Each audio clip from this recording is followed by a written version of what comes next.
Welcome in, ladies and gentlemen, to squad number 2 of the 2023 Premier Auto Sales Tri-State Summer Classic.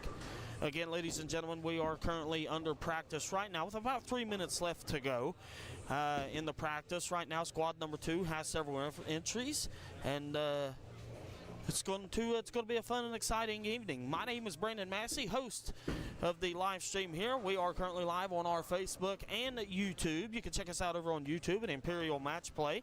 We're there. We're currently live on Kirby Allen's Facebook. That's right, live on Kirby Allen's Facebook. We got some young stars in here. We got some up-and-comers in here. We got some old veterans in here, and it should be a wild and fun, exciting night. I'm going to take a quick break and let these guys finish up practice, and we'll get right back to you with all of our live events here at Spare Time Recreation in Ironton, Ohio with the 2023 Premier Auto Sales Tri-State Summer Classic.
All right, welcome back, ladies and gentlemen. Our squad has just finished up practice.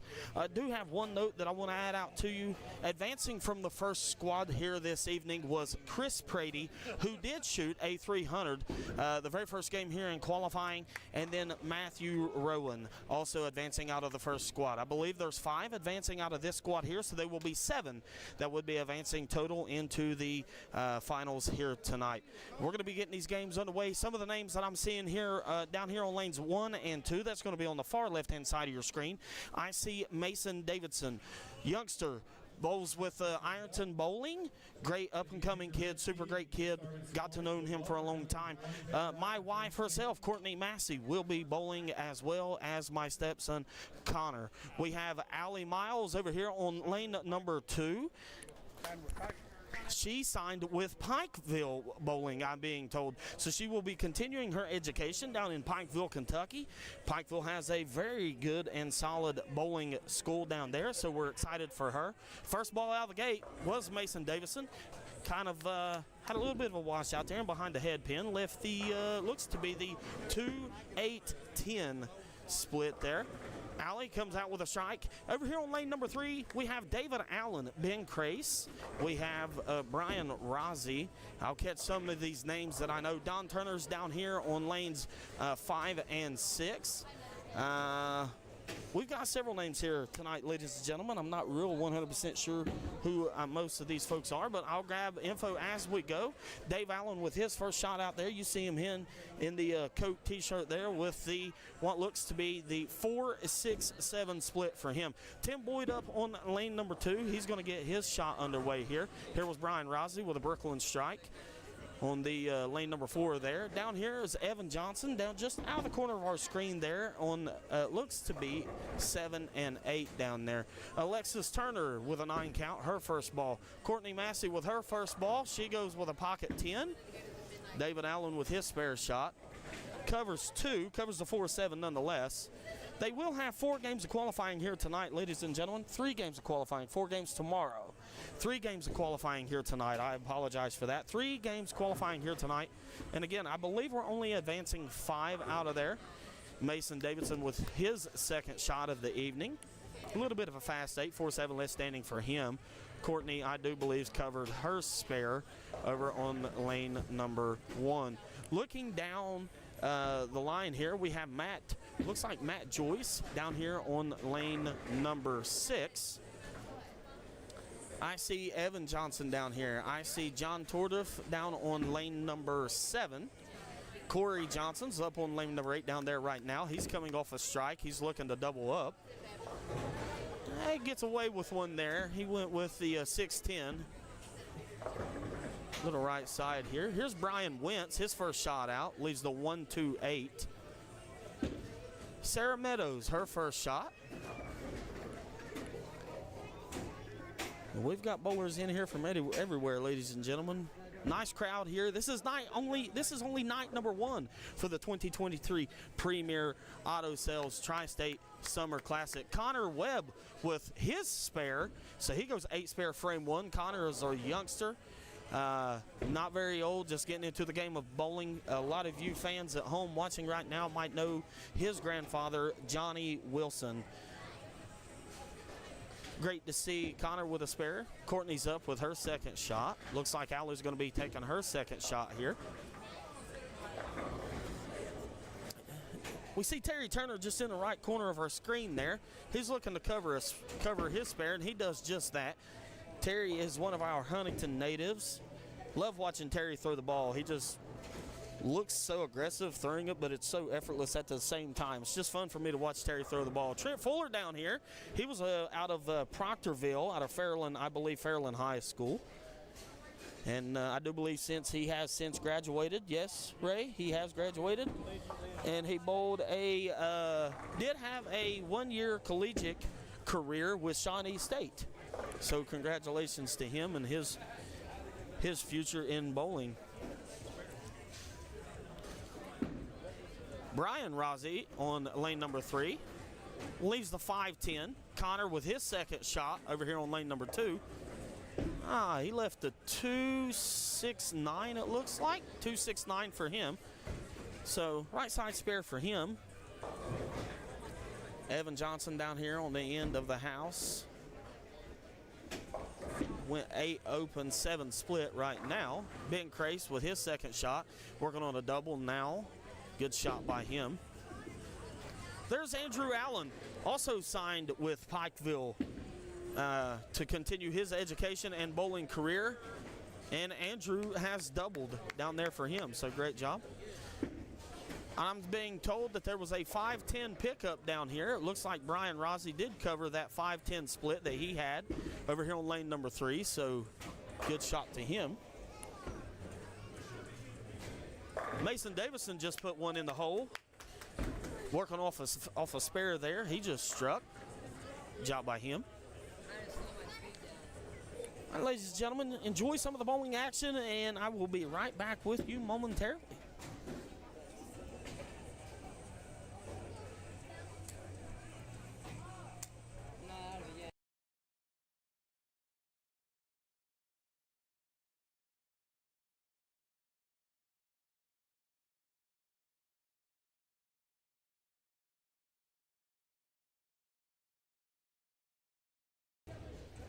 Again, ladies and gentlemen, this is just game number 1 of the 3-game qualifier we have here tonight. Courtney Massey looking for a double.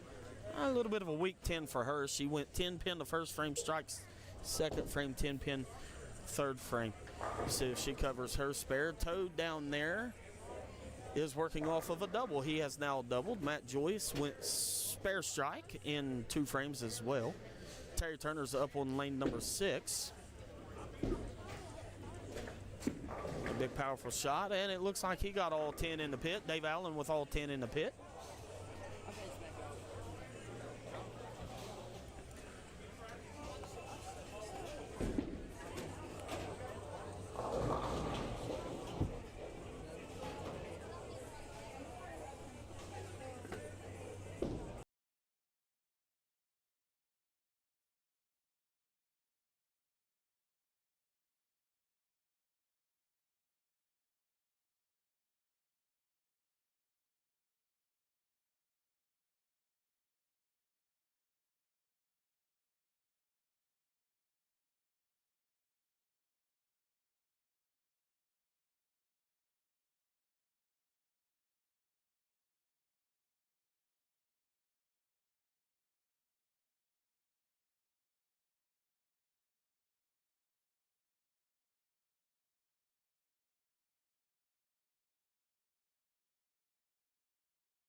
All right, ladies and gentlemen, just had a brief conversation with Chris Prady.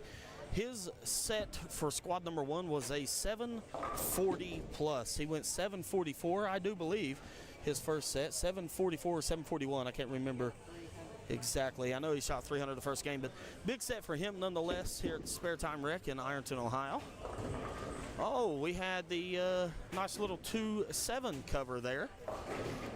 Ben Crace is on a turkey down here on 3 and 4. Andrew Allen's also working on a turkey. Trent Fuller's working on a turkey. Mason Davison just doubled. Little baby split off the 210, or 310, rather. Apologize.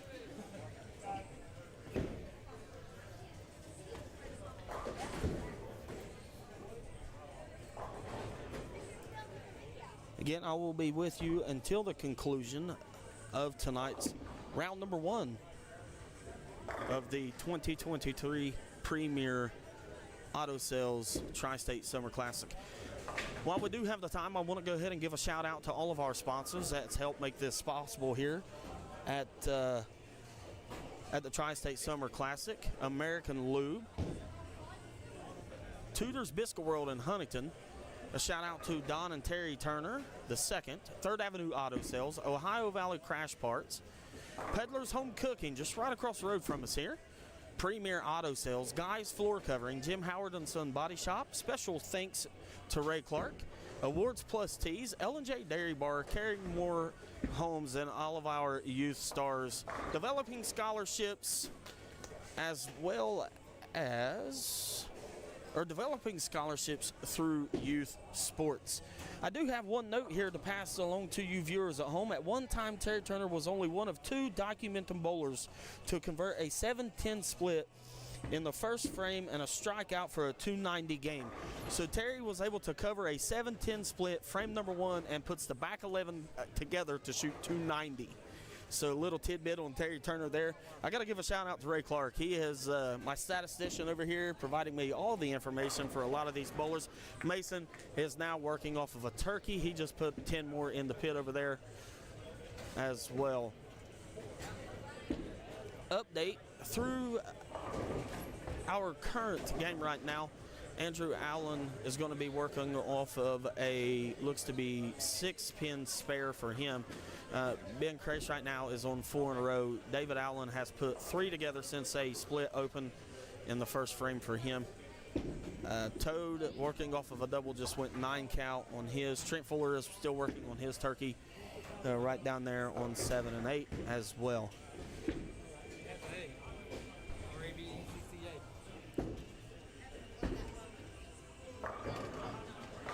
Courtney Massey with another 10 pin on her 5th shot over here on lanes 1 and 2.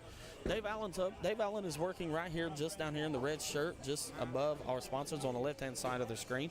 He's working off a turkey right now. Kind of dropped that one off his hand. Well, he went Brooklyn nonetheless. Shot lefty there by Dave Allen, left side. He dropped it right off his hand. I called that for you viewers at home.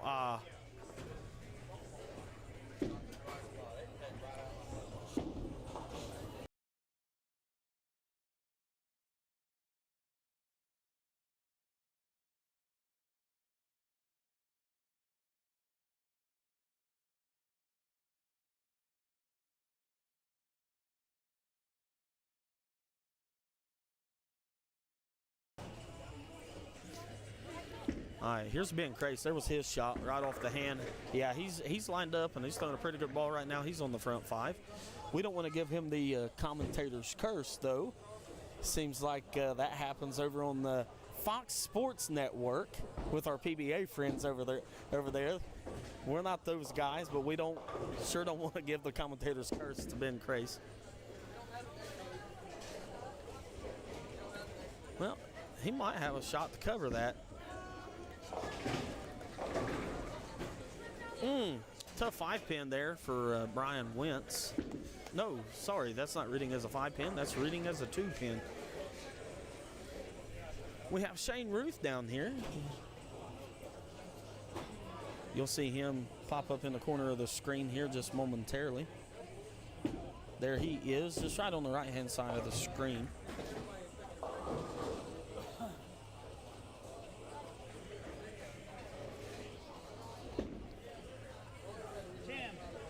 There's 10 in the pit for Allie. That's what she's been looking for right there.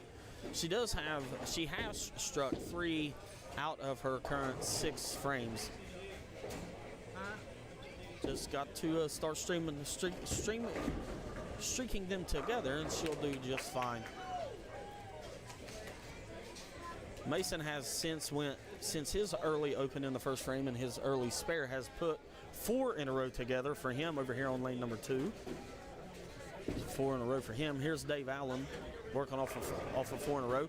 Don Turner down there just put 10 in the pit.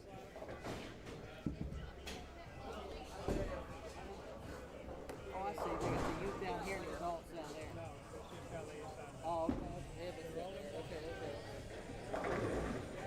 okay. Dave Allen's now put the back 5 together. I shouldn't say the back 5, but he has put 5 together in a row for him after an early open.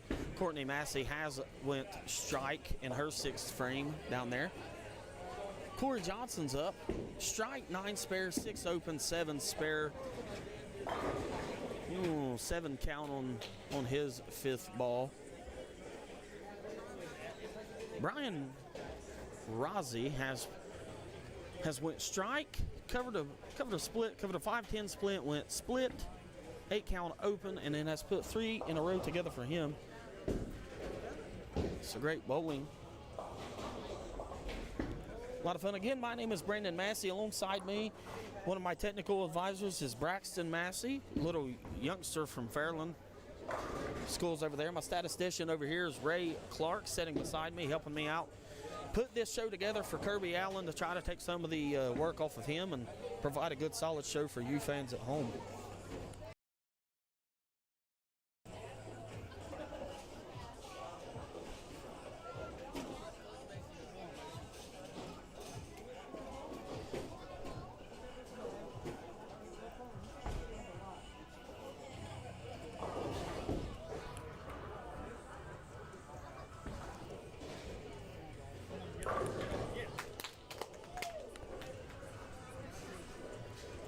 Mason Davison added another strike to his count up there. He's now working on 5 in a row. Terry Turner just put 10 in the pit. He's went 8 spare strike, 9 spare, 6 spare strike. So he's got 2 strikes in his first 5 frames.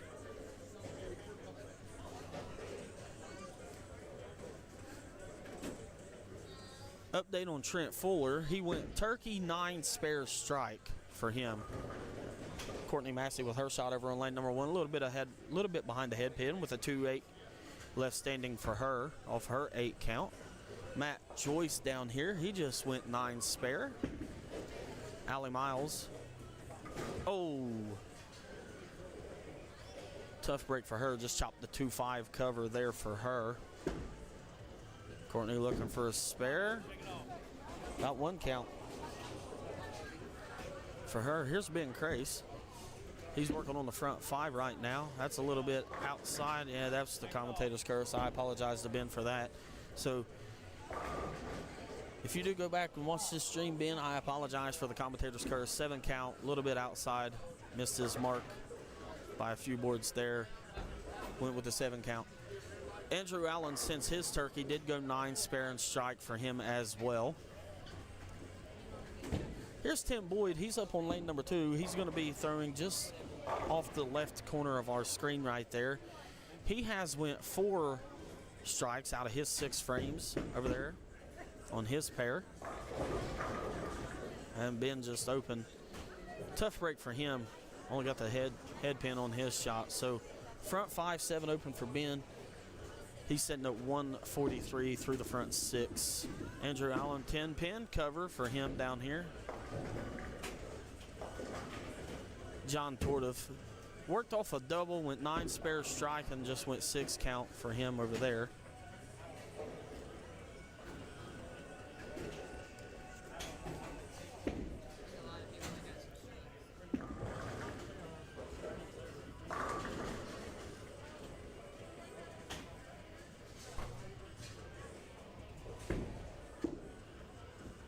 There was Sarah Meadows with her 6th frame shot.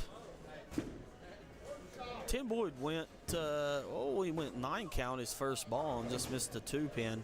Tough break for him. There's Terry Turner over here on lane number 6. Just put 10 more in the pit. That was working off of a single. Now working on a double off of a spare there. So a little bit of a, found himself a little bit of a mark. Sarah Meadows looking to cover her 7 count spare. Chopped it. Tough break for her. Mason looking for 6. That's 6 in a row. Let's see. Yes, that is 6. 6 in a row for Mason.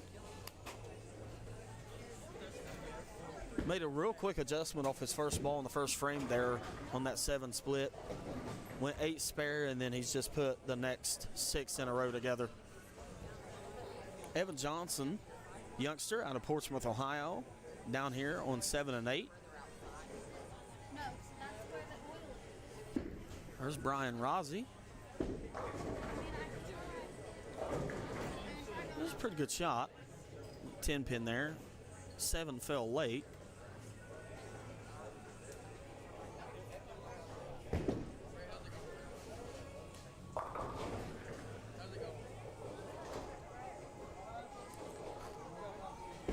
At some point, I'm going to see if I can't get an interview with one of our 2 transfers from squad number 1. I'll see if I can't get a word with Chris Prady here momentarily.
All right.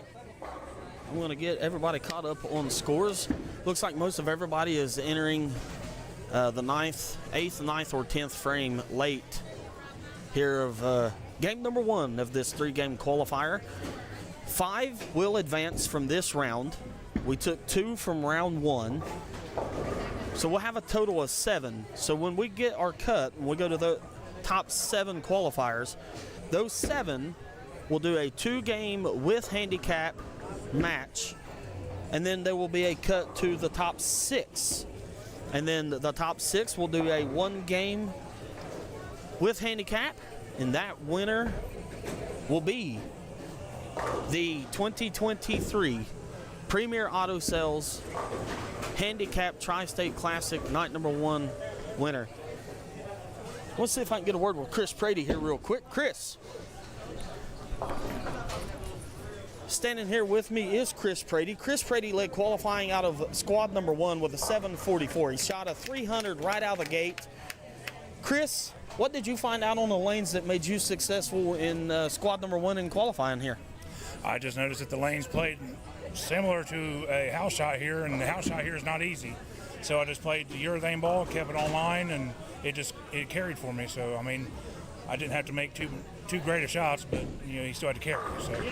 And carry seems to be an issue here at Spare Time Recreation here in Ironton Higher. Now, we're going to be taking 5 from this squad here, so you're going to be matched up with 7 out of the 2 squads. So heading into that 7, after that cut line, heading into that 7-game, 2-game match with those 7 bowlers, what are you thinking trying to get into that top 6 to be able to have a shot to win the handicap portion of night number 1 here? Just not going to give away the pocket. Just going to keep my lines tight and try to hit the pocket and hopefully carry, and, you know, just see where it goes from there, because it's all about carrying this house. Absolutely. Chris, I thank you for your time, man. Enjoy watching the rest of the games, and good luck through the rest of the tournament. All right, thank you. All right, fans, that was Chris Prady. 744 again, 300 game 1 right out of the gate. So one of the big scores coming out right now, Mason Davidson with a big 234. Again, he had a little bit of adjustment he made after that little bit of a rough start. At frame number 1 went 8 spare, and then put the next 1, 2, 3, 4, 5, 6 in a row. 8 spare, 7 spare strikes. So 234 for Mason. Looks like one of the top scores right now for him. Looking down the rest of the house to see if I see any other big scores. Dave Allen sitting at 206 in the 8th, coming working on a spare for him as well.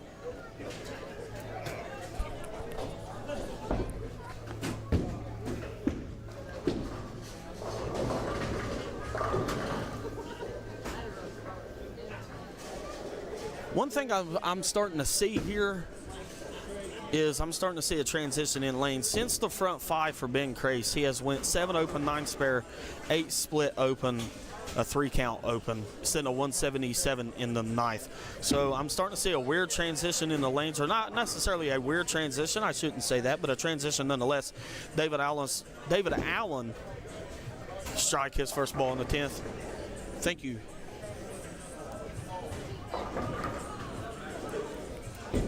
We'll see if our number 2 advancee, when he shows up, see if maybe we can grab a quick word with him when he gets here. Tim Boyd working on 4 in a row after an open in the 7th. That one looked pretty decent off his hand.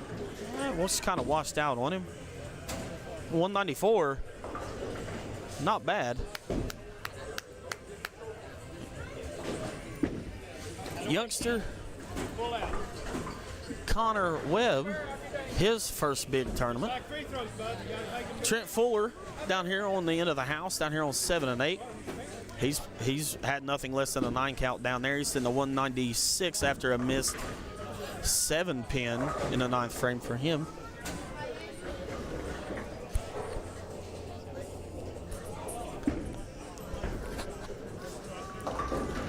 David Allen, 9 count, his second ball. Again, right now, the high game on lanes number 1 and 2 off that pair was Mason Davidson with a 234, Allie Miles with a 117, Tim Boyd with a 194, Courtney Massey with a 163, and Connor Webb with a 103. Again, that's not including handicap. Their handicap has to be included. That's done with our lane monitors by Kirby and his crew up here at the front desk. So that's, again, these are scratch scores. So when I give you these scores, fans watching at home, these are scratch. These not include handicap. Dave Allen's going to end with a 246. Good job by Dave Allen there. Brian Rossi, just a touch high.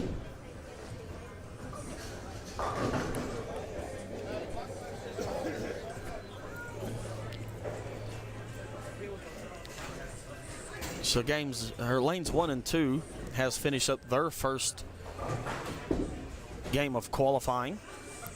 Right now, the pair over here on 3 and 4, Dave Allen's finished his first game with a 240. He went 246. Again, that's a scratch score. Looks like Ben Crace tried to up the ball speed a little bit. Got that one a little inside.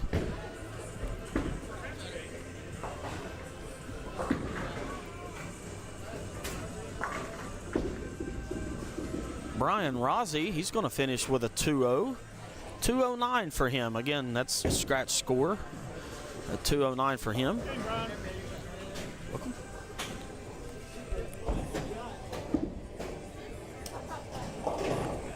Oh, Trent Fuller just missed a big spare to in the 10th off of an open to go 205. Still not a bad score. I'm only seeing a couple of 2+ games so far. Here's Brian Wentz.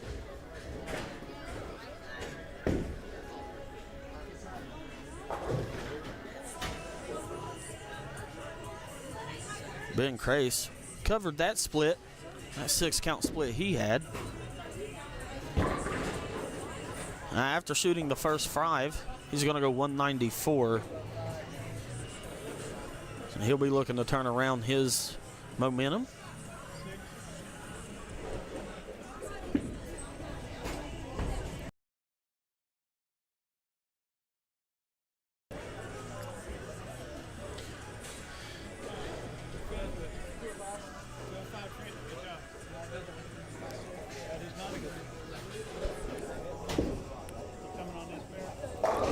Terry Turner just put 10 in the pit off a beautiful shot. Good job of him.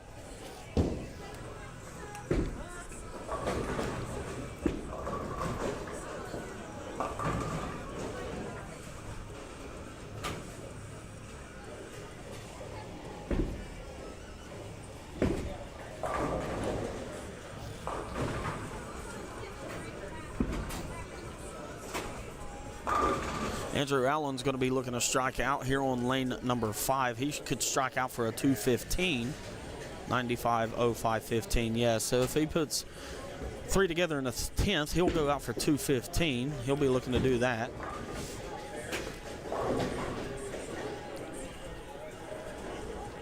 Don Turner did strike her first ball in the 10th. Update, Shane Ruth down here on lanes 7 and 8 just went 104. Andrew Allen did get the first one. He did get the first one. A little bit of carry there for him.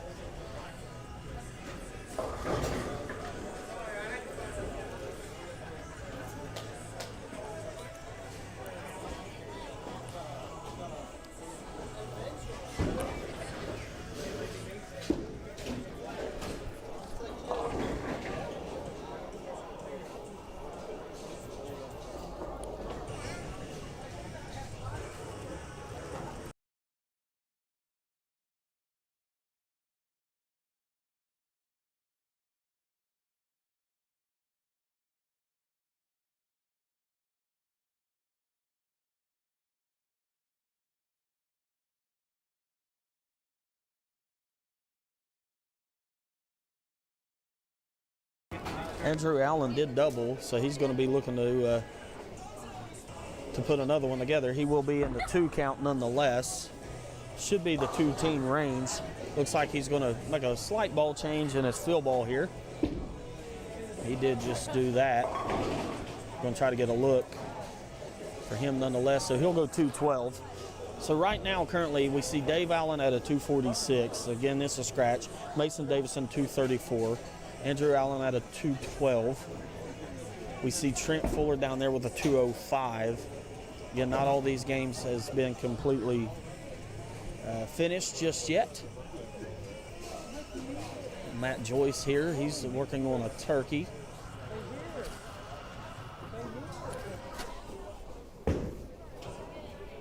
See what he does here in his first ball in the 10th. Since this end of the house is done, I'm going to try to pan our camera over that way.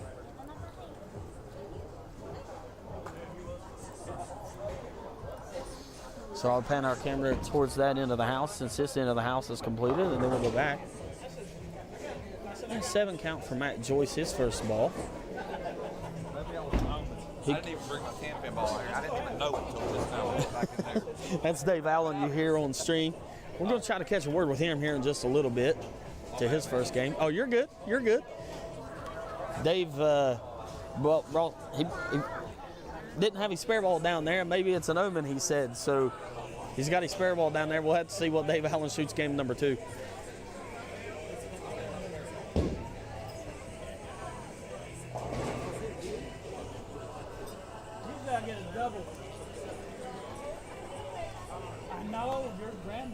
Matt Joyce looking to cover his 7.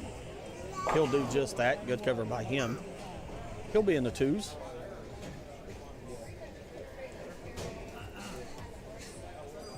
Would have been 200 even. So right now he's sitting at 203 in his next ball. Terry Turner now working off a double. He's got 2 left in the 10th here to fill.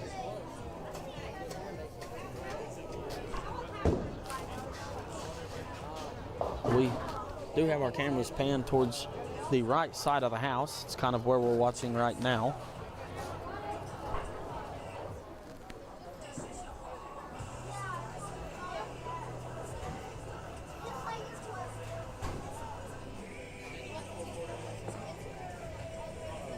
Matt Joyce looking to fill his 10th frame.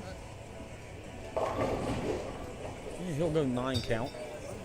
It's a 212 for him. He ties Andrew Allen. So a pair of 212s down here on 5 and 6. Terry Turner looking for his second ball in the 10th frame here. See what Terry does. Kind of like that one off his hand, I felt like. He's kind of shaking his head a little bit, but nonetheless, it's 10 in the pit for him. Some score updates. I see some 104s and a 162 game down here on 7 and 8. Corey Johnson with a 162 game.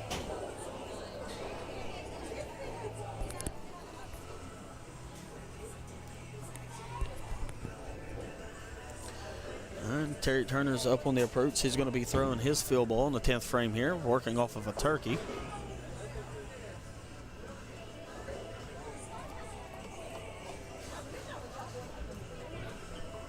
Terry Turner with his field, like that one off his hand, 10-pin.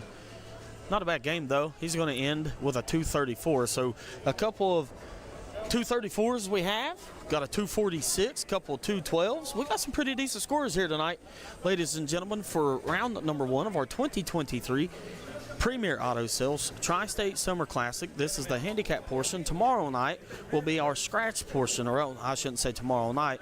Tomorrow morning, starting at 8 a.m., will be our scratch portion of the Tri-State Summer Classic, presented by Premier Auto Sales. And then on Sunday, we'll have our youth portion of our Tri-State Summer Classic. So, a couple 234s, a 246 currently. We got some games ending on the end of the house down here right now. And our bowlers are going to be looking to move, right, Ray? So they do move. All right, so our bowlers will be moving 1 pair to the right. So some of the bowlers that you've seen directly in front of us, when we pan our camera back around, you won't necessarily see. They'll be towards the right side of the house. So our bowlers are preparing to move to the right. Evan Johnson's. Oh, he left a big 4 down on lane number 8. He's just going to be looking to grab some count. Tough break for him in his 10th frame. Went 148. So the last bowler we're waiting on is John Tortoff, also known as Toad. the guy with the weirdest haircut in Lawrence County, Ohio. We'll put that out there. Unless you call him Frog. Unless you call him Frog. But Toad is working on a turkey down there, nonetheless, through 7th, 8th, and the 9th frame. He's up to fill his 10th frame down there currently. So we'll keep an eye on Toad on the right side here. There he is in a bright orange shirt. 8 count for him, his first ball. So Dave Allen will be the high game at 246 scratch. Again, now that's going to be scratch, so we're going to let him move his stuff and see if we can't maybe get him up here, have a quick word with him as the bowlers are making their adjustments and going to be moving on to game number 2. Good game, Perry. Good game. Thank you, sir. Make sure you say at least one good thing about me. I have. Maybe I'm the oldest guy here. Oh, I've had good things to say about everybody, so it'll be fine. Dave Allen. See if we can get Dave's attention.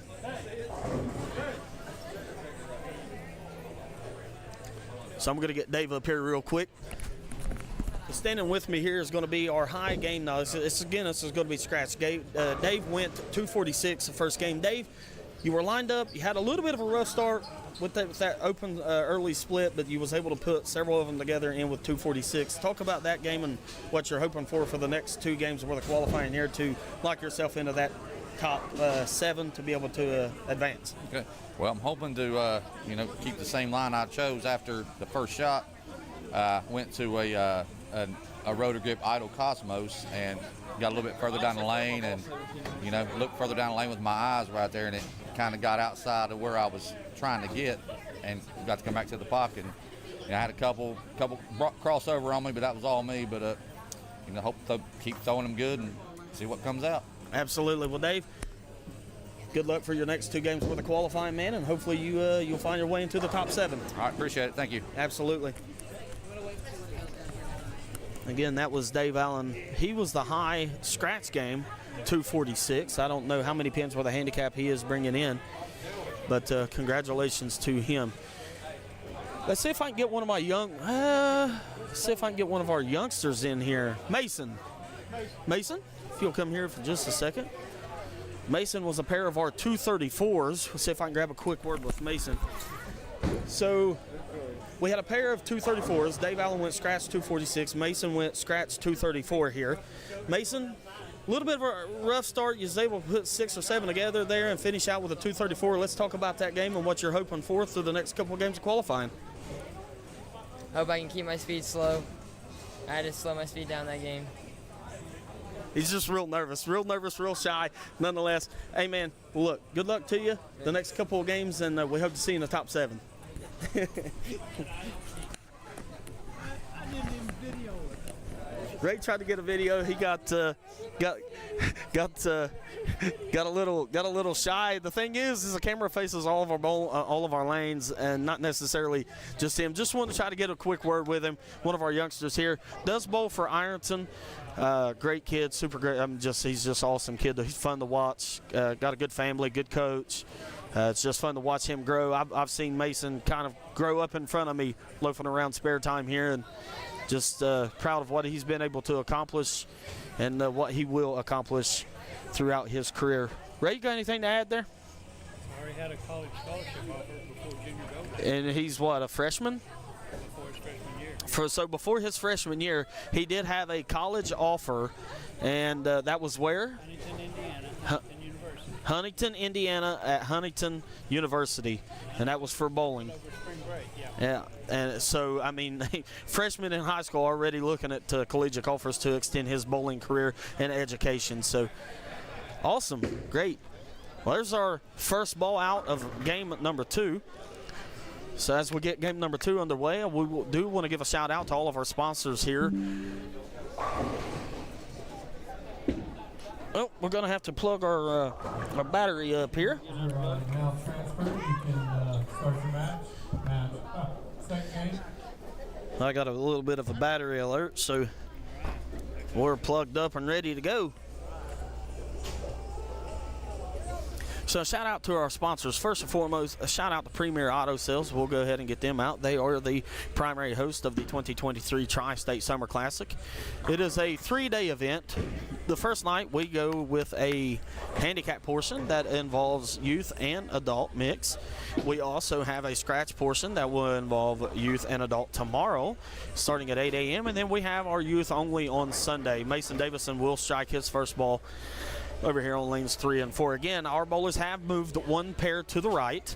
So the bowlers that we've seen down on 7 and 8, you'll see up here on lanes 1 and 2 and so forth. 1 and 2 to 3 and 4, 3 and 4 with a 5 and 6. 5 and 6 is now down here on 7 and 8. Dave Allen will continue his run of a strike down there. A shout out to our sponsors, American Lou, Tudor's Biscuit World in Huntington. A very special thank you to Don and Terry Turner II, 3rd Avenue Auto Sales, Ohio Valley Crash Parts, Ironton, Peddler's Home Cooking, right across the road over here. Premier Auto Sales, our lead sponsor here for the 2023 Tri-State Summer Classic. Guys Floor Covering, Jim Howard & Son Body Shop. Big and major special thanks to one of my close friends over here, Ray Clark. Awards Plus Tees, L&J Dairy Bar, and Carringmore Homes. Without them, these tournaments that Kirby has here wouldn't be possible. But a big thank you and a big shout out goes to Kirby Allen.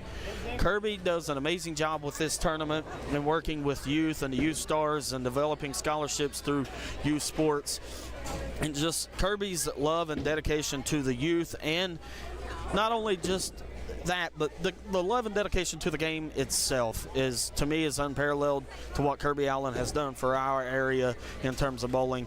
Kirby is highly known by several people, and we just want to say thank you, Kirby Allen and family, Blondie, Jennifer, his son Andrew, for everything that they've done to be able to put this event together.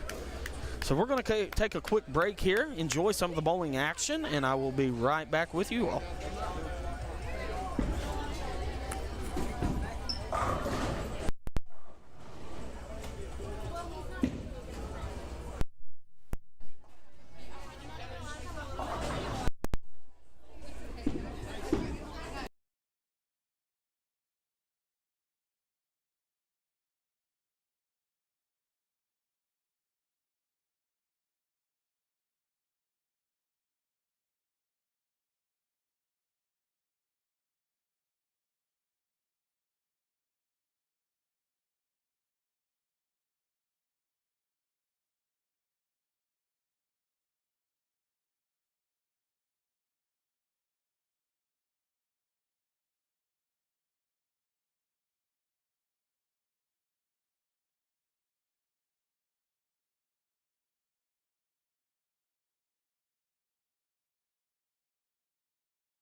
All right.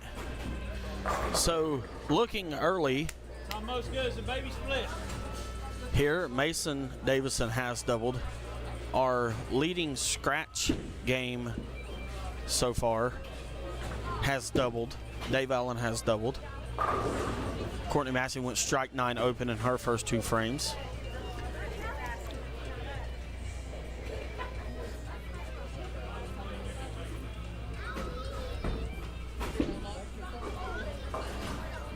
Tim Boyd with 10 in the pit after a 7 open for him.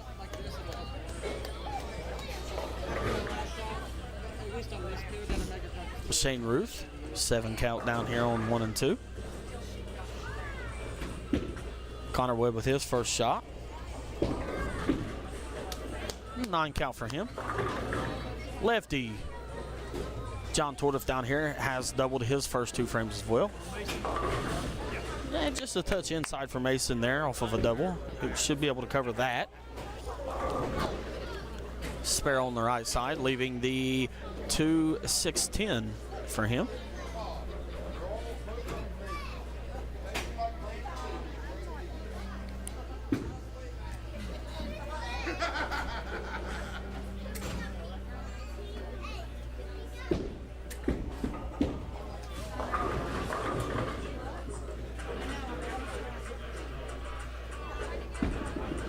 So the info has come to us. Cut after game number 1 is plus 15 with handicap.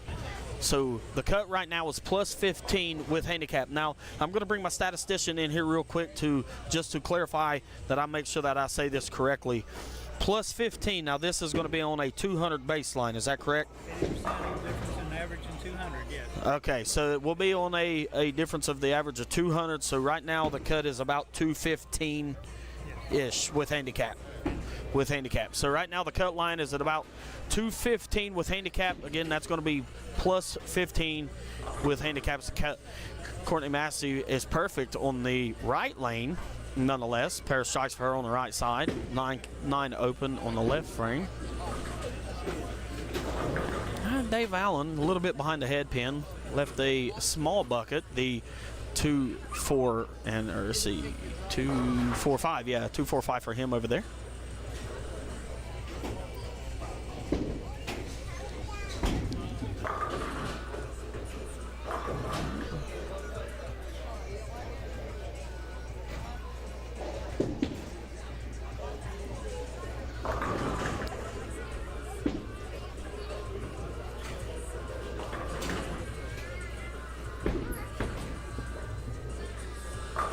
Dave Allen was able to cover his spare of the 2-4-5 for him. So double spare for Dave. Brian Rossi looking to cover his single pin spare, and he does just that. 8 spare strikes spare for him through 3. And Tim Boyd with a 4-6-7. Missed all those. Ben Crace down on, he's now down on, looks to be 1, 2, 3, 4, 5, 6. He's on 5 and 6 now. 7 open, 9 open, 8 split currently right now for him. Also a big shout out to one guy I forgot to mention earlier. You just seen him just walk through the screen there. Michael Morgan, one of the managers here at Spare Time Rec. Touch. But Michael has a major love for the game of bowling as well. He's helped put this tournament on with Kirby, and great friend, great coach, and just want to say thank you to him.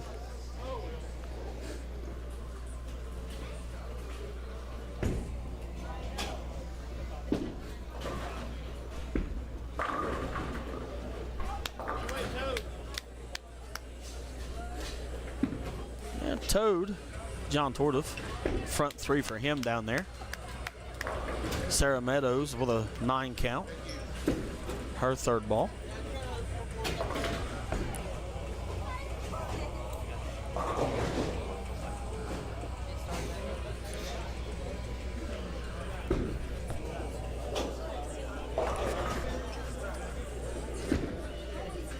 Courtney pulled that shot. I'll leave the 5-10 for her. Sarah Meadows will cover her 5-pin spare. Update for Andrew Allen, one of our pair of 212s down here. 9 spare strike, 7 counts spare for him. Again, cut plus 15 with handicap. Yeah, the one time that Courtney Massey needed hers to jump to the Brooklyn side of the 5-pin, it did not happen for her. So perfect on the right lane, 2 opens back-to-back on the left lane. A little bit of a struggle for her right now, but she will be able to get it figured out, hopefully. Well, Matt Rowan just walked in. Let's see if I can get a word with Matt here in just a minute.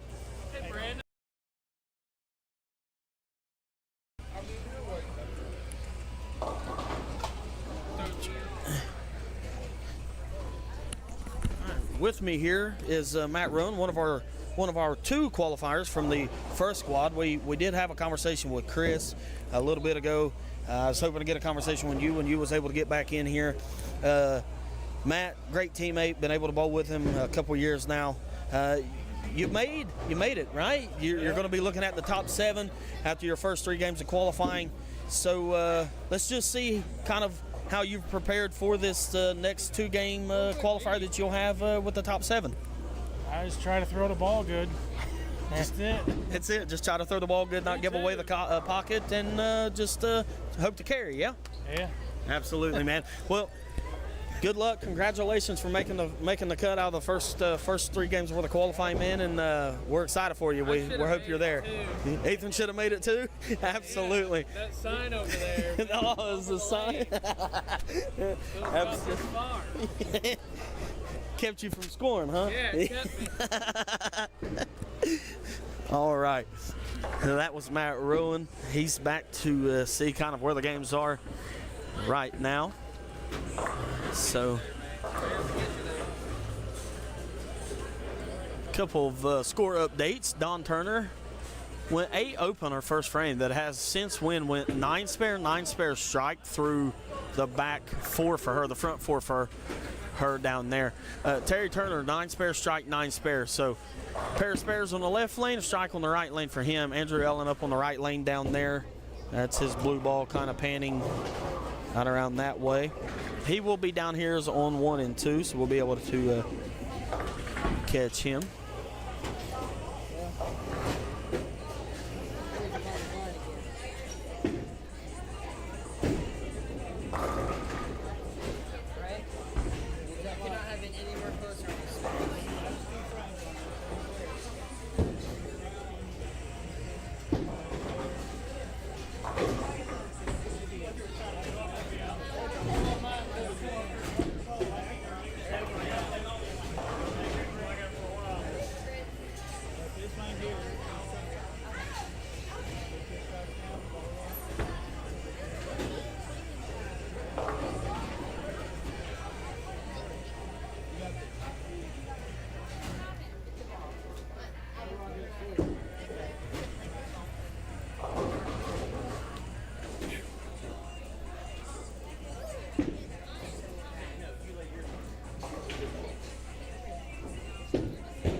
That's perfect. Don't you think, Ray?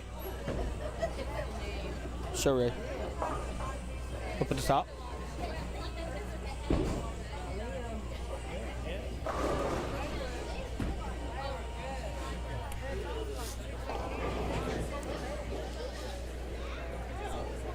You guys having so much fun. I am having a lot of fun. Hey, with me right now is Kirby Allen, our host for the 2023 Premier Auto Sales Tri-State Summer Classic. Kirby, you put a lot of work into this, man. I'm honored to be able to call you a friend. Just tell me what this tournament means to you and what you've been able to do with the youth and our bowlers here in the Tri-State. Well, it's all about pushing and advancing our youth, our kids that are going to be the future of the sport. Also preserving the sport the way it should be. Hopefully we can keep the traditions, the sponsorships, the youth growing, the education process from start to finish. I want to help all the kids that I can possibly help.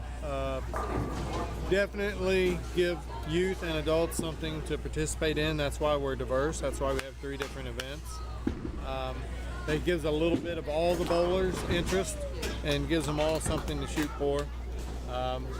We've got families bowling together in this tonight. We're going to have youth on Sunday again, and youth can bowl the scratch one on Saturday if they really want to try to prove their game. And it's already helped a lot of our kids in our area move on to things after junior high and high school, and we've had some really great moments this year, and hopefully we can keep it going. It's also about the center.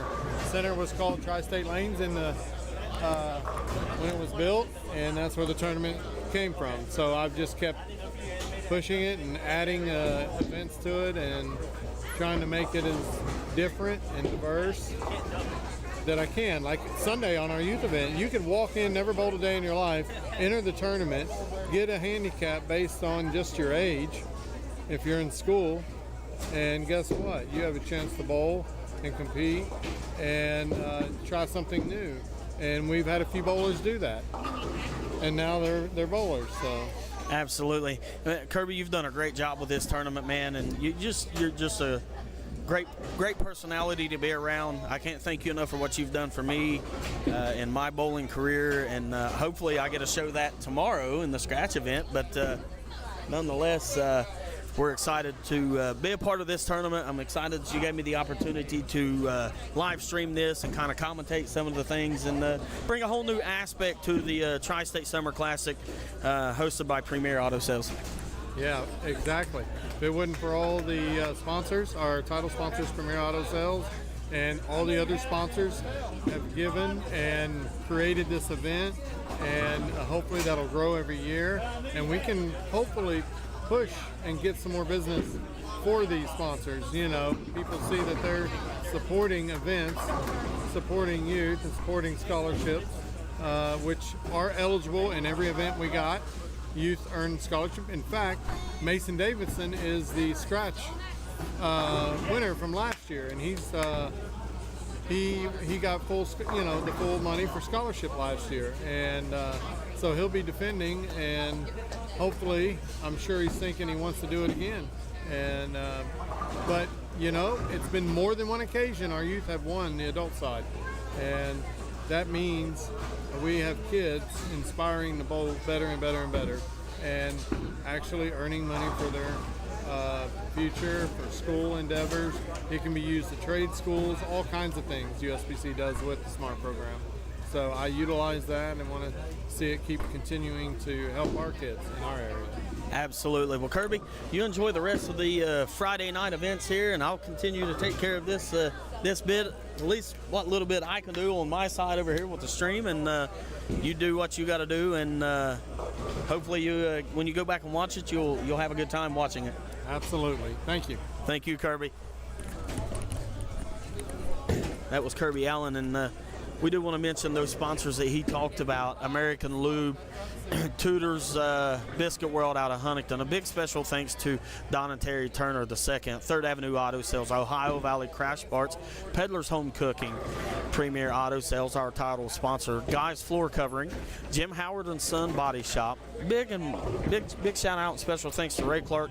He's my statistician tonight. He's sitting over here just to my left. A big shout out to Awards Plus Tees, L&J Dairy Bar, Caring More Homes, and our youth stars. It's all about them and taking the game further with them and preserving the game with our bowlers, our older bowlers that we have, our veteran bowlers. Youth stars, developing scholarships through youth sports. Again, a special thanks to Ray Clark, my statistician over here, has provided me some tidbits as we do go on. A big shout out to my son Braxton Massey. Thank you for helping me out tonight, my man. I love having you here, so thank you for coming in and helping me with this. It means a lot to me. Some score updates, because Game 2's went rather quick here in conversation with Kirby. Looking at some score updates right now. Over here on the lanes 1 and 2, right now, Corey Johnson is working off of a turkey. That's the big one that we see right now. Toad did put 10 in the pit. That's going to put him working on a double. Over here on the 3 and 4 right now, Allie Miles, who's setting just to my right over here, is working off of a double. That's going to be in her 6th and 7th frame. Mason Davison, he just had a little bit of a mishap and went to 9 open there, all working off of a double. He's got 2 more frames he can clean up and add to his score. Connor Webb with his shot. Went 8 count on his. Courtney Massey is going to be working off a double here over on the left lane, lane number 3. Moving down to 5 and 6, David Allen went double, 7 spare, 8 spare, 9 spare, 9 spare. So he's going to be working on a 9 spare on the right side for him. Ben Grace opened up the evening with the front 5, and then since just kind of giving away the pocket is a little bit of a struggle, looking at only 1 strike for the first 6 frames on his pair of game number 2 of qualifying. Brian Rossi, who I believe had a 2+ game, the first game, can't really remember to be honest, but nonetheless is clean through 6. Went 8 spare, strike, 9 spare, strike, 9 spare, 7 spare. Dave Allen did strike with his. Looking at Terry Turner down here, he's working off a 9 spare, strike, 9 spare, strike, 8 open. So working off an open right now, sitting at 88 through 5 for him. And Terry did put 10 in the pit down there. Trying to find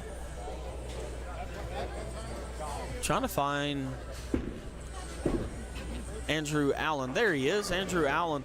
A little bit of a tough go down there on the pair he's on. He's going to be down on 7 and 8. Went 9 spare, strike, 7 spare, 8 open, 9 spare, working off a strike his next time up. Allie Miles has been able to put a turkey together.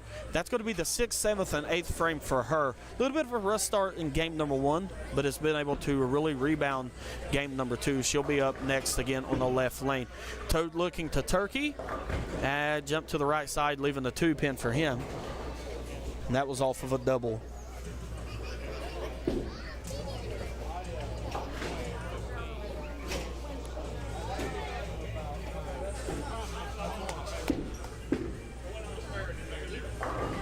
Tim Boyd was able to double up right there. A little bit of a rough start through 6 frames for him.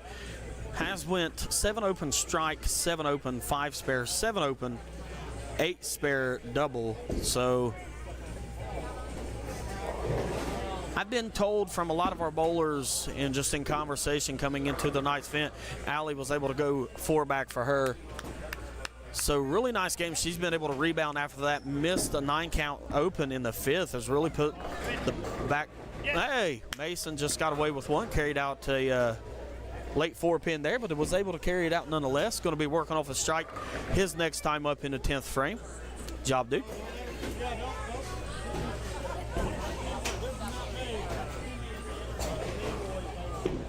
But again, ladies and gentlemen, if you are watching from home, we want to say thank you for tuning in, hanging out with us on this wet Friday evening as we give and bring to you live the 2023 Premier Auto Sales Tri-State Summer Classic Night number 1, squad number 2 of qualifying. We're going to stay live until the end of this thing. At the completion of game number 3, we'll be cutting to 7. The top 7 qualifiers will go, and they will bowl 2 games with handicap, and we'll be advancing 6 bowlers. All 6 bowlers will bowl down here on lanes 1 and 2. They'll be on lanes 1 and 2. All 6 will bowl together. A high game will be considered the winner, and we'll try to get a word with them at the end of the night.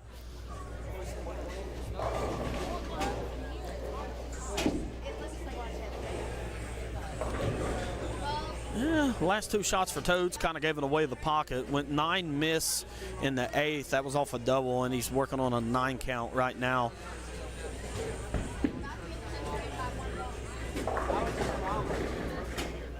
Connor's going to be trying to clean up his frames. Needed to hit the Brooklyn side of the head pin, wasn't able to do so. He's setting it, and it's not bad for him. Not bad for him. Sitting at 72 in the 9th. He cleans his frames up just a little bit. He'll be fine. Terry Turner down there put 10 more in the pit. That's going to be working on a double for him. Brian Rossi is going to be now working off of a double. He just put 10 in the pit. Tim Boyd cleaned up his frame. That was after a double. Went 9 spare after double. Allie Mills up here in front of us right now. She just went strike. First ball in the 10th. That's 5 in a row for her. She's got a really nice late portion of game number 2 going for her. She goes out here. She'll have a pretty decent game. That's going to inch her ever so close to that cut line. Here's Mason with his first ball in the 10th. 6 count for him. Corey Johnson up on lanes 1 and 2. I know you watching at home can't see that. And she carried that one out. Allie Miles did. Corey Johnson just had a little bit of a washout. That was after a strike. He was at 202 in the 9th, so he's going to have a really decent game here. Trent Fuller, game number 2, his second ball in the 10th with the big spare by Mason Davidson there. That's a hard spare to cover. That is the 3-6-9-10, I do believe, and that's kind of a hard spare to cover.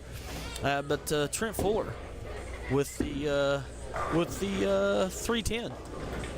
And leave it there, Allie. Leave it there. 223. Did I see that right before it blinked off on me up there? Good cover by Trent Fuller down there.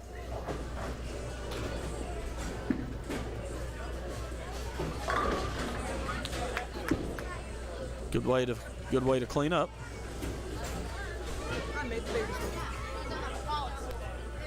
Yes, 223. Allie Mills was able to go 223. Good job. Way to put that back together. Evan Johnson just went strike, his first ball in the 10th. Trent Fuller finished out with a 168. Corey Johnson finished out with a 220. Games are starting to complete here on our second round of qualifying for the first night of the Tri-State Summer Classic. They're completing game number 2. Most of our bowlers are. Courtney Massey working on a double. Ball's got to get up. It just didn't, just missed the mark a little bit outside. Just there's out of bounds on this shot. That's the tough part. Ooh, Evan Johnson was able to turkey down there. He put 2 together in the 10th. He's going to be looking to clean up his 10th frame.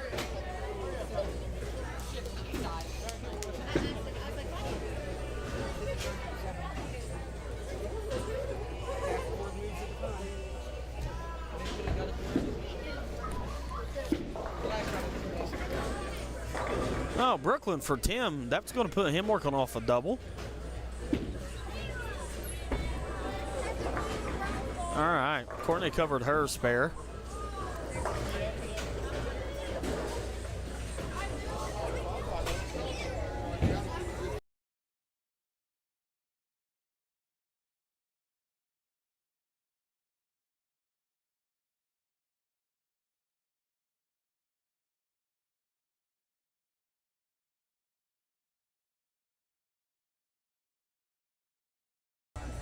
All right.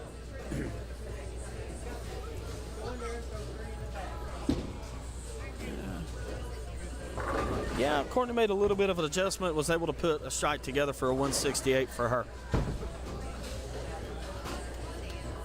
It's kind of where we'll be cleaning up his 10th frame. That'll end the games here on 3 and 4 for game number 2. Toad's looking to finish up his game. He could go out for a 200 even on the dot. John Tordoff over here on 1 and 2. You'll see right there he is. And he wasn't able to put them together.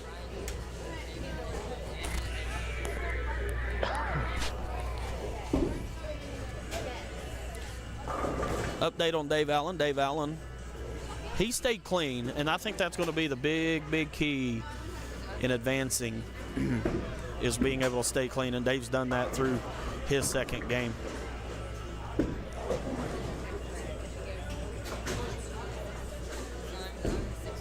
Toad just missed an 8-count spare at 187, his second game. Now, I will update the cut after game 1 once we get that information provided to us from the tournament director himself, Kirby Allen. So as soon as I get that information, I will update that on our top right of our screen up here. So the games has finished here on 1 and 2 and 3 and 4. So I'm going to pan our camera around to the other end of the house. And we'll watch that end of the house.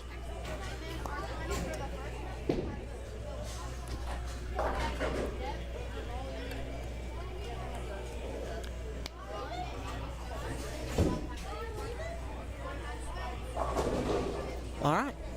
I'll be right back.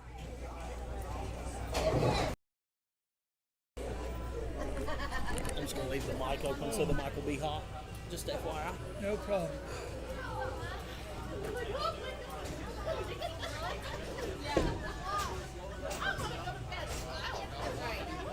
I didn't know. That's a good. Your minus what? Minus 60. Good game, girl. Thanks. Hey, you got one more to get it. Let's go. Got one more game. It's good.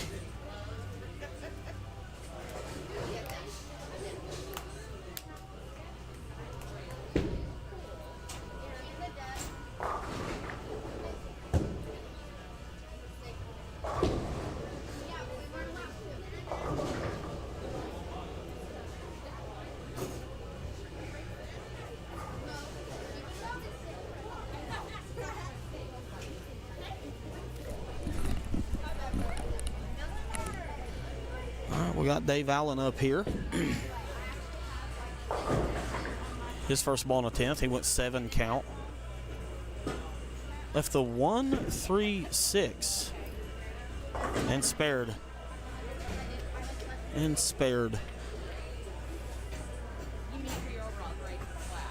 So he's sitting at 193 with his field ball in the 10th frame here. So Dave has a chance to go 2+ after a 246 scratch the first game.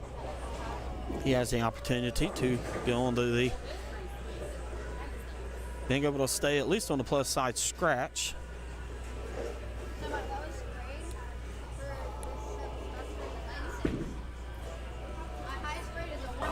And he will go the Brooklyn strike there, and he'll go 203 to end game number 2 for him.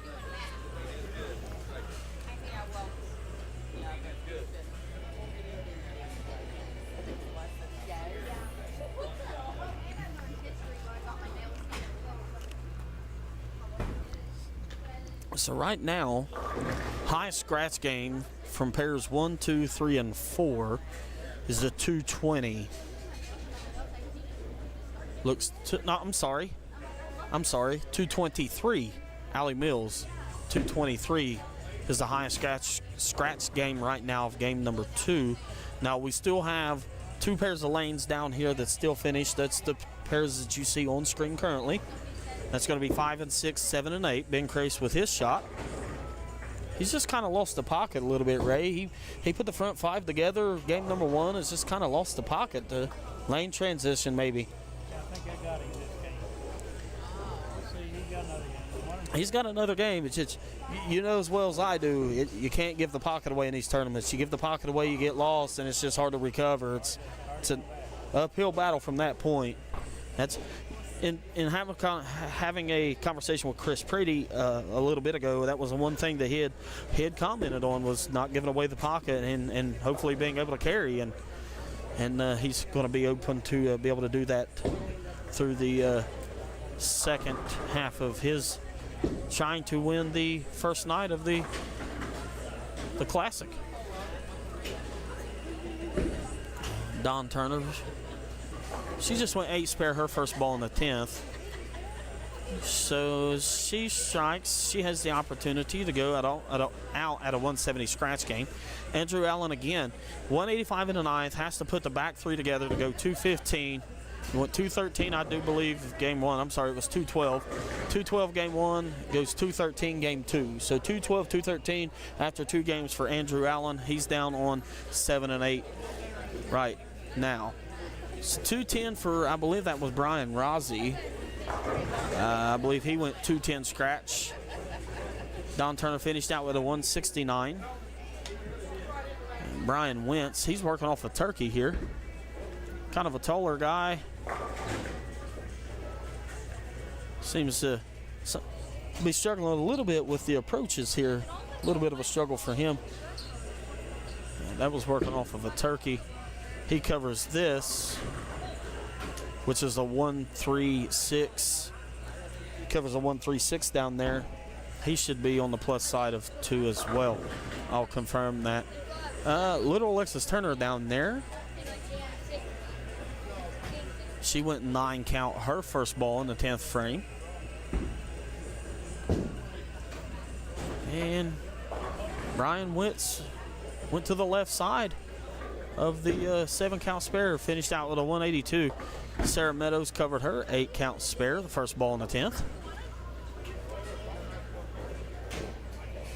So she is able to clean up her first ball in the 10th.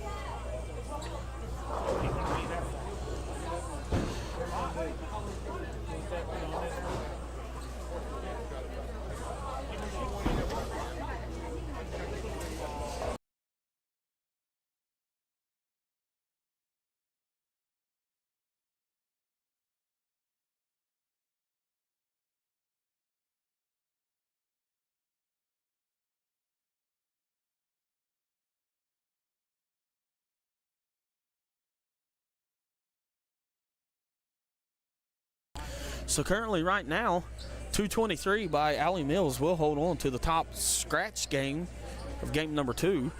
Still got 2 bowlers left to finish out down here on 7 and 8. Matt Joyce working off of a double. He's still got 2 balls left here in the 10th.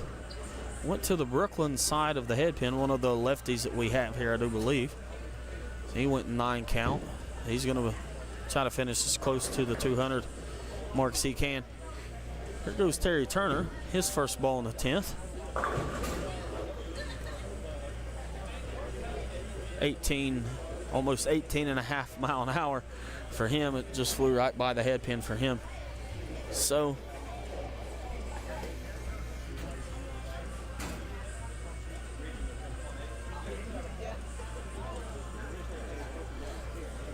I can tell you fans watching at home that our bowlers that advanced from the first squad in qualifying, they're paying attention to what these bowlers are doing and the scores that they're putting up. So Matt Joyce will go 193. Terry Turner's looking to clean up his spare, which is the 128, and he'll do just that. So he had to mark to go 180 after shooting a high 230 game in game number 1. He's looking to have to mark to go 280. If he strikes here, he'll go out of the 181. I'm sorry, not 280, a 180 game. He'll go out at a 181 if he strikes here.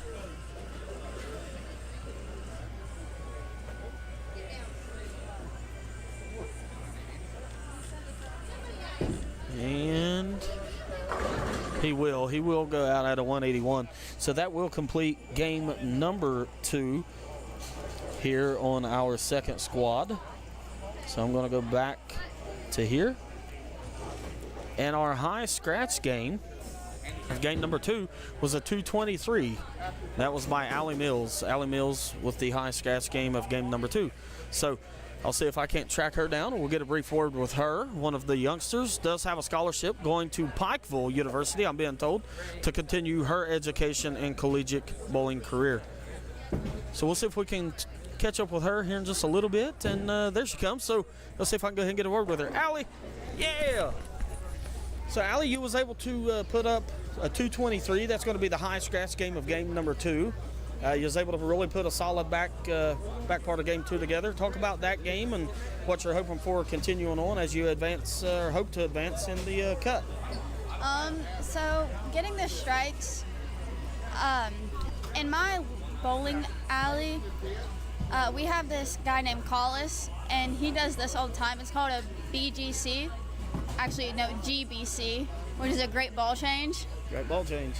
And as soon as I changed my ball to a proton physics, it started hooking like right where I wanted it to go. Perfect. Just trying to stay in that pocket and keep that line and keep that look, and hopefully you have a solid game 3. Yeah, I'm gonna try to keep the same speed and everything. I know it probably might break more where the lanes are breaking down, so I'm just gonna move and see what happens. Absolutely. Well, congratulations on the high scratch game number 2, and good luck to you for the rest of the tournament. Thank you. You're welcome.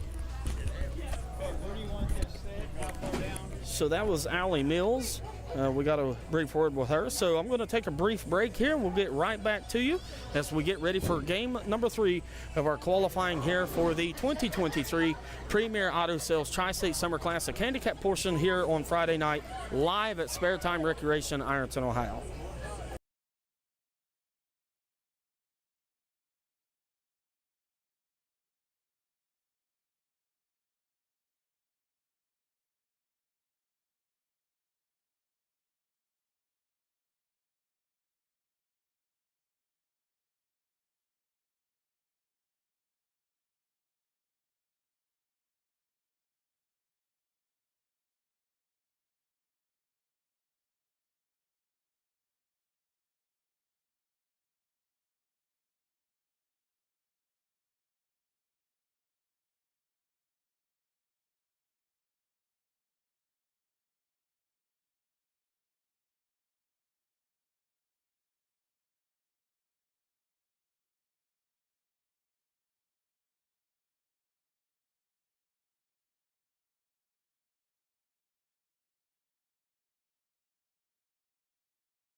All right, we are back.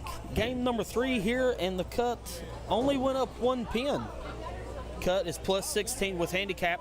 I'm going to update that because that's going to be after game 2. So I will update that. I apologize. So cut after game 2 is going to be plus 16. Plus 16 after game 2. So right directly in front of us here is going to be John Torda, Corey Johnson, Evan Johnson, Trent Fuller, Shane Ruth. And again, our bowlers advance 1 pair to the right. So once they bowl 1 game on 1 pair, they advance 1 pair to the right. That's a part of the format for the Tri-State Summer Classic.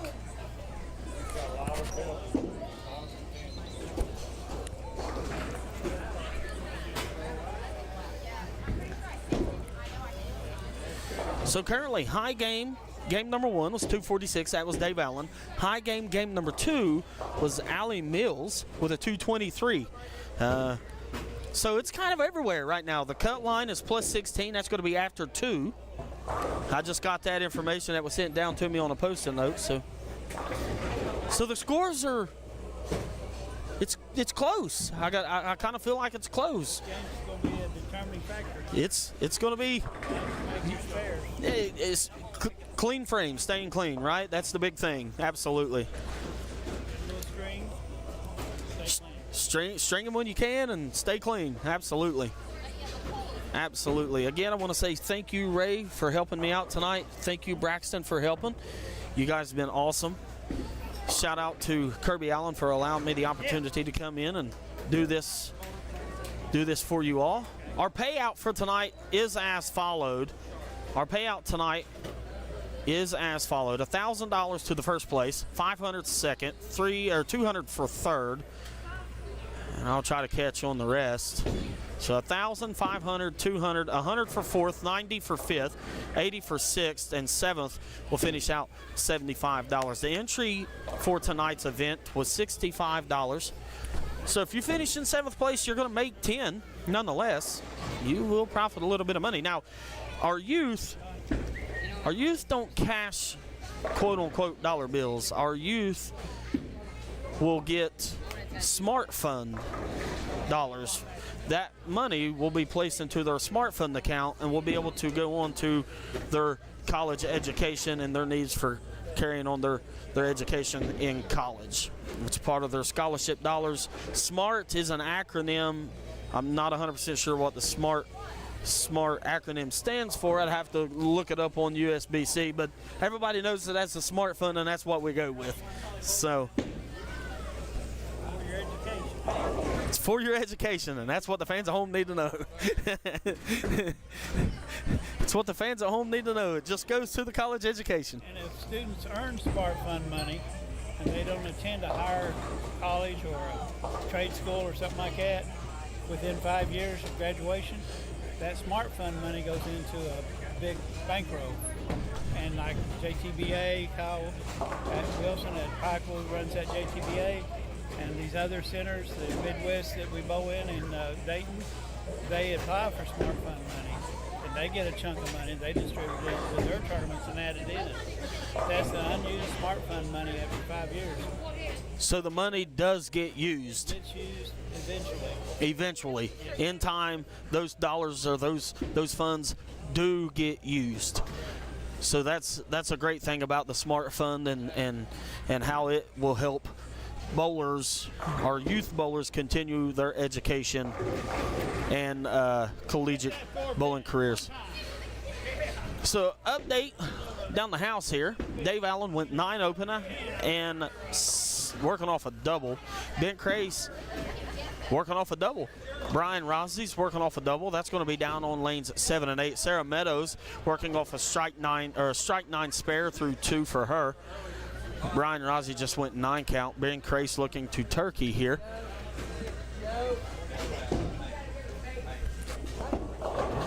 And he will turkey. That will be 3 in a row for him. Allie Mills, 2 pocket 7-10s to start. A little bit of a tough break for her. 2 7-10s to start. Game number 3. We just had a conversation with her. So we will chat with her right directly in front of us. Again, we have Toad and Corey and Evan. Evan's one of the youngsters, and his father, Corey, Portsmouth, Ohio natives. Andrew Allen went strike, spare, strike, so he's perfect on the right lane. So is Don Turner. Don Turner's perfect on the left lane. She went strike, 9 spare strikes. She's perfect on the left lane. Terry Turner, his 3rd frame. He went strike, so he's going to be working on a double. Trent Fuller just put 10 in the pit.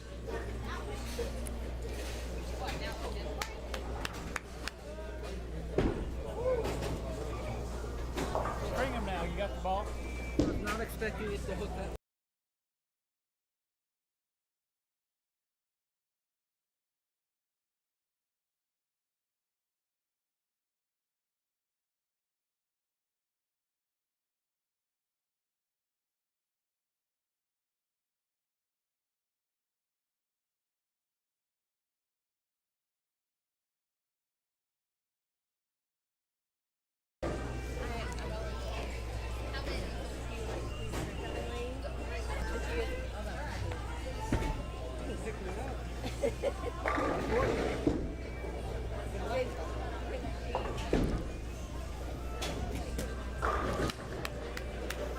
Brian Rossi just went 10 in the pit again. That's going to be a double spare strike for him.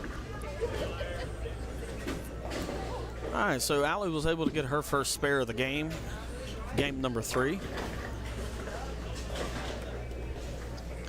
Andrew Allen with the 4, 8, 10. It's kind of an odd leave. 4, 8, 10. Yeah, it's kind of an odd leave for. And Mason went 9 spare, now working on a double after 3 for him. Again, the cut is plus 16 after game number 2.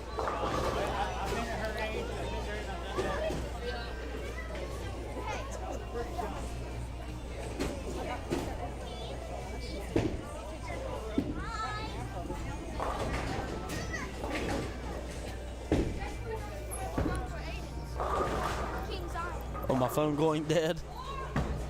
Oh, yeah, it is. We'll leave it.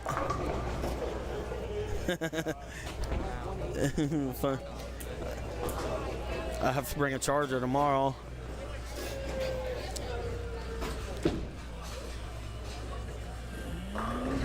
Courtney with her second spare of the game. Courtney Massey. Spare, open spare for her.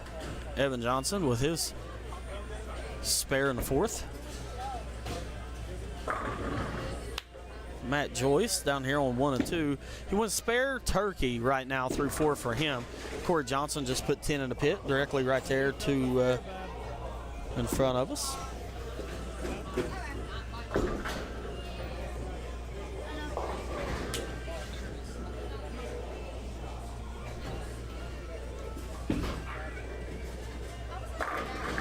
Terry Turner's just burning them up down here on 1 and 2 after a little bit of a brief miss. First frame has now put 3 together in a row. He's been able to turkey. Dawn Turner was able to get a little bit of a break there and not leave a split for her. She'll leave the 6 pin. Evan Johnson also with a 6 pin.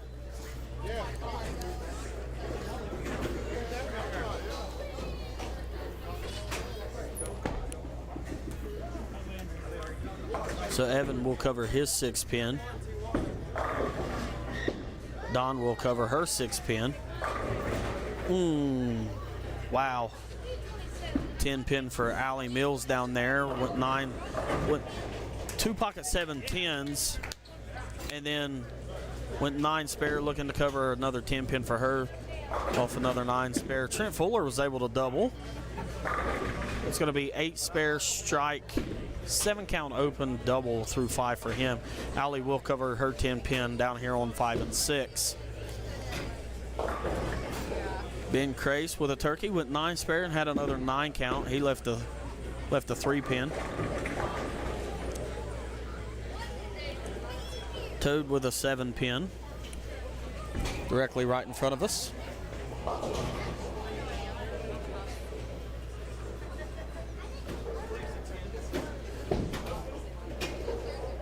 Tim Boyd, a little bit of a rough start for him. 9 open, 9 spare, 7 open. That's through 3 for him. Shane Roth was actually able to carry out. So that's 3 strikes through 5 for 8 for him. Toad just missed his 7 pin spare. So he'll be looking to bounce back. A little bit of a rough start for him. 7 spare, 8 spare open, strike open for Toad. That's going to be through 5. Tim Boyd with a strike down here on lane 5.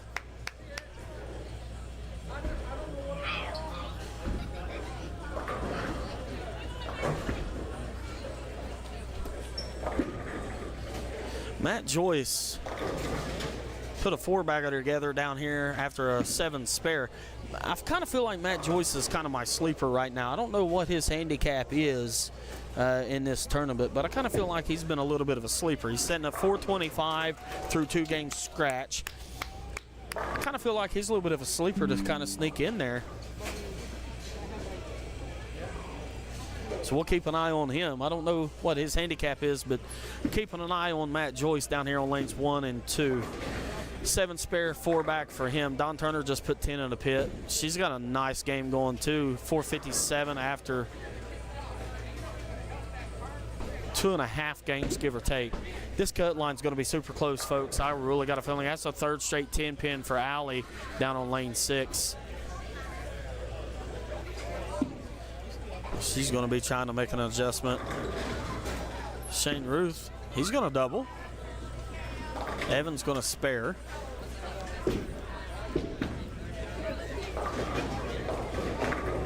Of Courtney Massey, 8 count, lifts the with the 6'10" for her. And she will spare.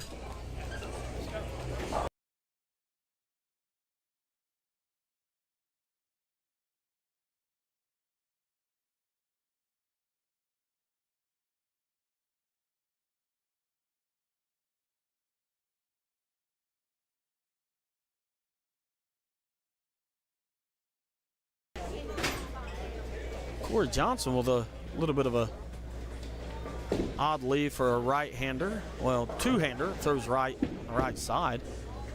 With the 3-6-9 for him. See if he can cover that. Towed with a 9 spare after missed open frame and a 5th for him. Terry Turner's put a 4 bag together down here on lanes 1 and 2.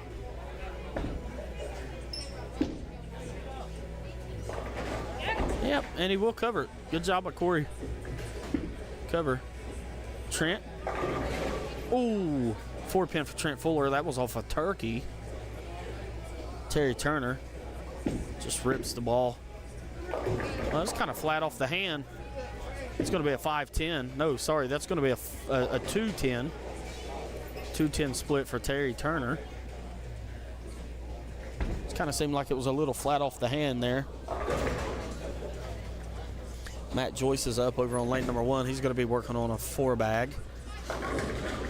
Also known as the ham bone, I believe, right? 4 bags, the ham bone.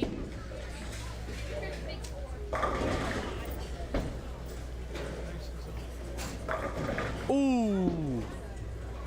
7-pin for Matt Joyce down there. Heck of a shot, though. Put it in there, gave a shot. Mason Davidson. I'm trying not to give him the commentator's curse, but we got to touch on it. Went 9 spare, frame number 1. Has since went 5 in a row for him. I hate to do it, but I don't want to give the commentator's curse, Ray. We're good. It's all right. 5 in a row for him.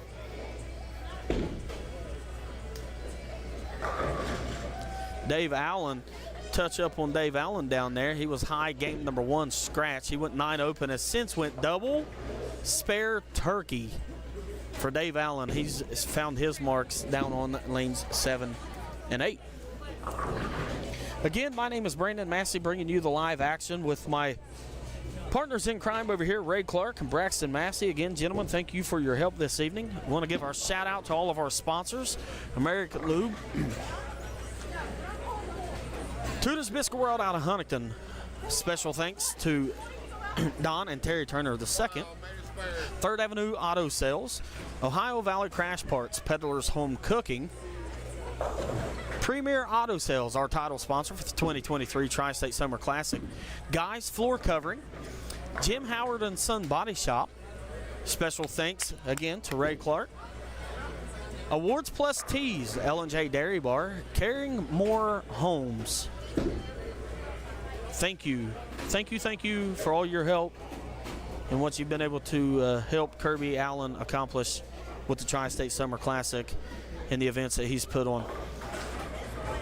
Youth Stars, developing scholarships through youth sports. Kirby is big on our youth talent here in our Tri-State area. Wants to see all of our bowlers, whether they're youth or quote-unquote veterans, be successful in the world of bowling, but also be successful in their everyday endeavors.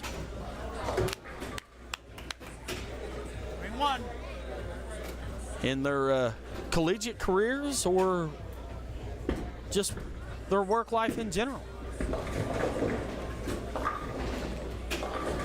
So thank you, Kirby. I hope we've been able to lighten some of the workload for him. Yeah, Mason went 9 spare. That's going to be off of 5, 1, 2, 3, 4, 5 in a row for him. So 9 spare, 5 in a row, 9 spare. He still can finish out with a really, really good game here.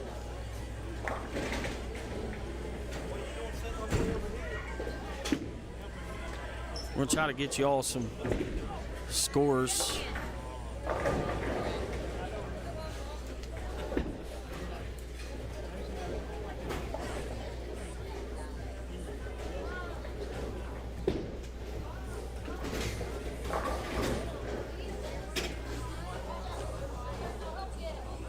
have a real strong feeling that the cut tonight's going to be really, really close. It's going to be some close games here. Right here would be a good place.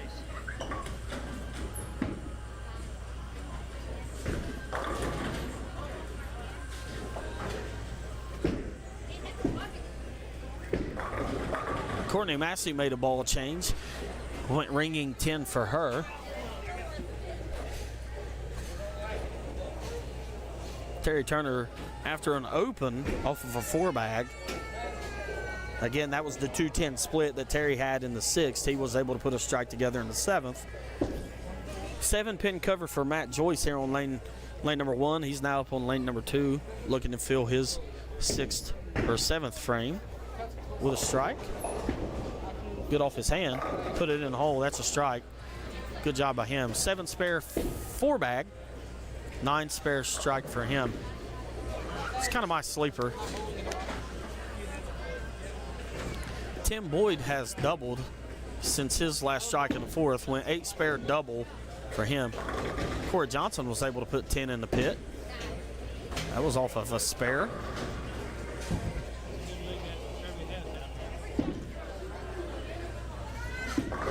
Toad, his 2nd strike of the game. That's going to be through 8 frames for him. He's just kind of been on a struggle bus. Was earlier today. Turn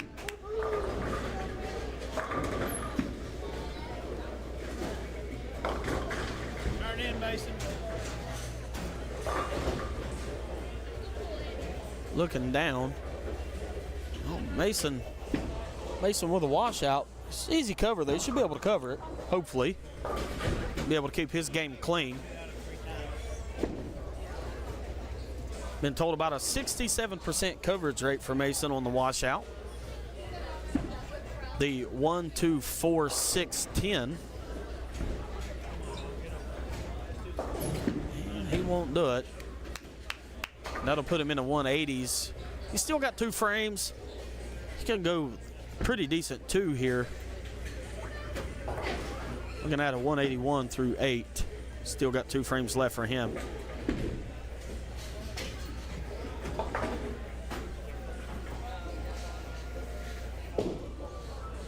So again, once we complete these games, we're going to take a brief intermission. We're going to reset our cameras, and we're going to get everything lined up and ready to go for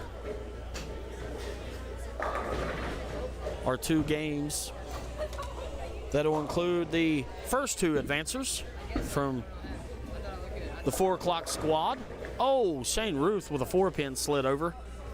It's reading as an 8-pin back there. So that must have been a 7-pin that slid, but to me, from here, my angle, looks like a 4-pin. I could be wrong. Toad doubles. Shot's been there all day. He just now found it. Some of my viewers at home will enjoy that. Here he comes. Shot. Yeah, it's been there all day. Yeah.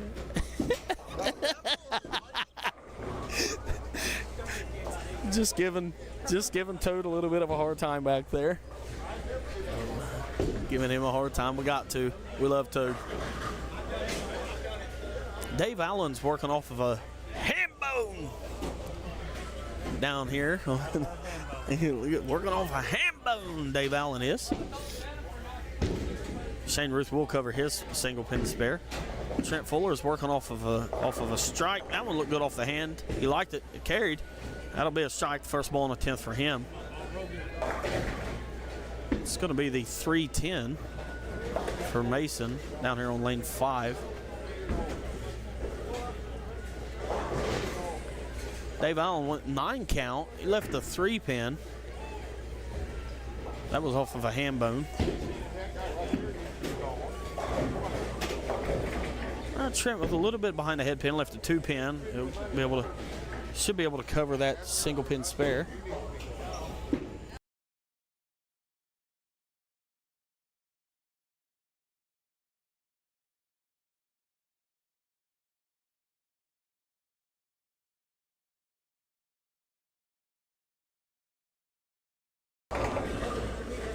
And Trent will cover his single pin spare. Trent will end in the 13 range. It's 586 scratch, right? 586 scratch, 3 games for Trent. I believe that's a scratch total, not handicap. So 586 scratch for Trent. So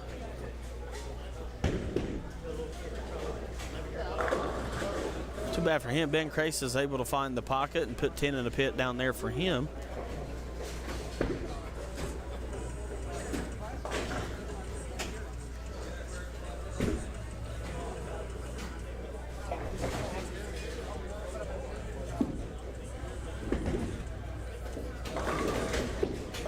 Fast 8 for Shane Ruth.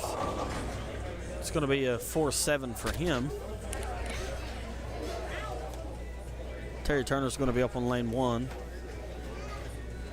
Matt Joyce, he's got 2 frames left. He's going to be on lane 2 here. Corey Johnson left a 6-pin. And that'll put him at a 202. 584 scratch series for him. 584 scratch. Another pocket 710 on 5 and 6. That's going to be 3 over there. The oil pattern for tonight's event, and I can't remember right off the top of my head, Sunset Road. No? Sunset Strip. Sunset Strip. It's a 40-foot length shot. 24 mLs, 24.7 mLs of volume, and it looks like it goes 2-2. So there is an out of bounds there. A little bit of a one anyway. But Sunset Strip, 40 feet is the oil pattern for the night. Now tomorrow's broadcast, I'll try to have that information prepped and ready to go for us. I'm going to have one of my technical advisors help me with that tonight. So we'll get that prepped up tonight for tomorrow's event. Tomorrow is Phoenix. That's another 40-foot pattern, 25.2 mLs of oil, and it is also a 2-2. So 2 40-foot patterns, a little bit difference in mLs, but nonetheless. Mason Davidson, strike first ball in the 10th. He's going to go in the 2+ range. Dawn Turner 9 spare, her first ball in the 10th. She'll be sitting at a 196 with a second ball to go, so she'll end up in the 2 range. Shane Ruth with a 164 to finish his.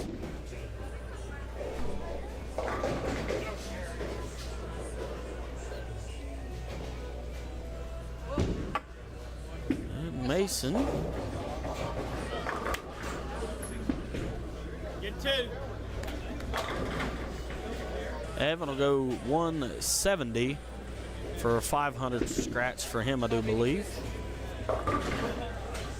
Again, I'm told that these scores that I'm providing you without handicap. It will be after 3 games, but it will be on a handicap base. So Alexis Turner, that ball looked good off her hand. Strike first ball in the 10th for her.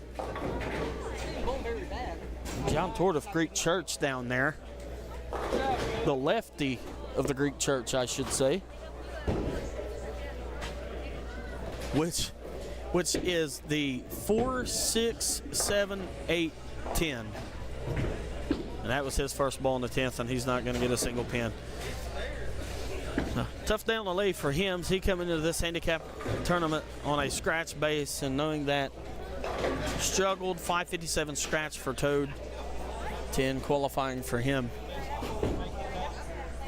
Games are starting to finish up, and we'll find out just exactly who done what here in terms of the handicap. Courtney Ball made another ball change, and we'll strike her first ball in the 10th. If she strikes out, she'll strike out at the 136. David Allen to end game number 3 went 223. So 246, 2-0, 223 for a 672 scratch for Dave Allen down on 7 and 8. Not sure what his handicap is, because handicap does play a factor, but in terms of scratch, oh, Andrew Allen, big 4, that's a good place to leave it. He'll go 600 scratch right on the dot. Courtney Massey will not. Yep, she'll carry the Brooklyn side anyway. So 600 scratch set for Andrew Allen, 672 down here for Dave Allen right now. 586 is setting Trent Fuller scratch right now.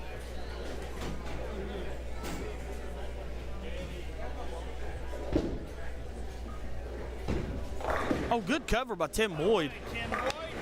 Good cover by Tim Boyd there. Good job. Good cover. That puts him in the 190s. If he strikes here, he'll hit 2 even on the dot. Courtney Massey will strike out for a 136. That's going to put her at a 467 scratch. Unfortunately, that may ruin her evening in advancing here in this tournament.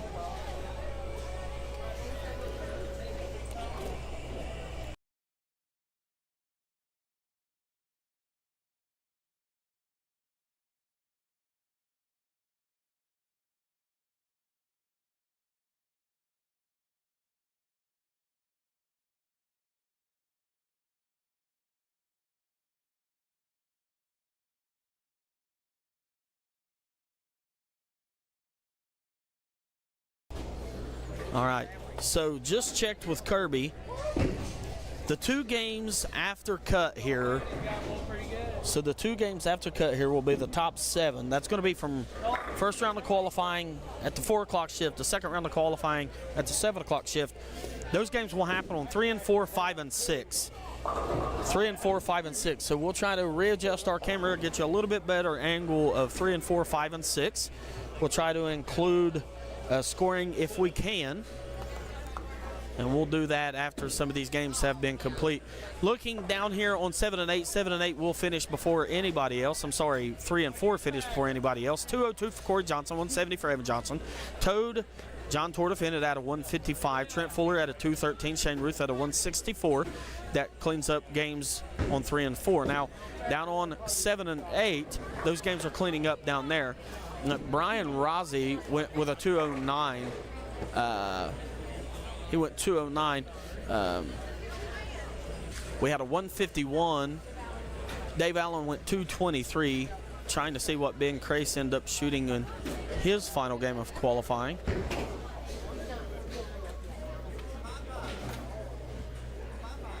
Ben Crace ended at a 224, so currently 224 is the high game of game number 3. So 246, 223, 224 is the current high 3 games.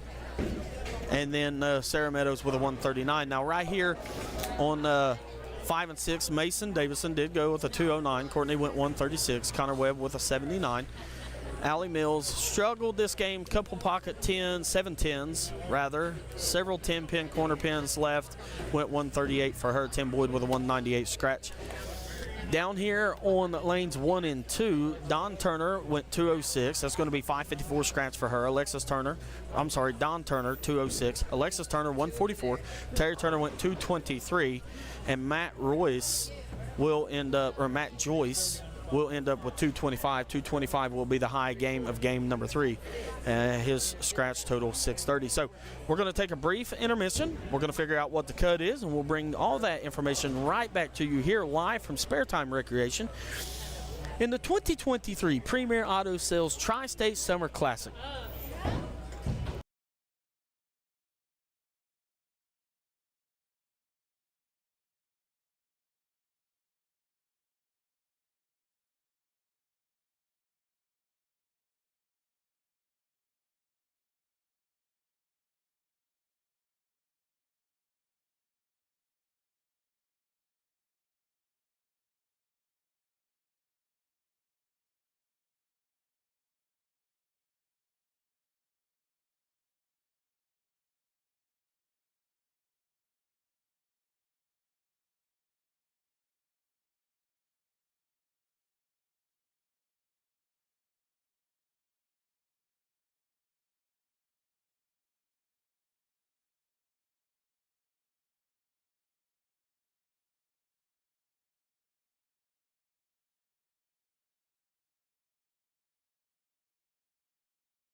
672.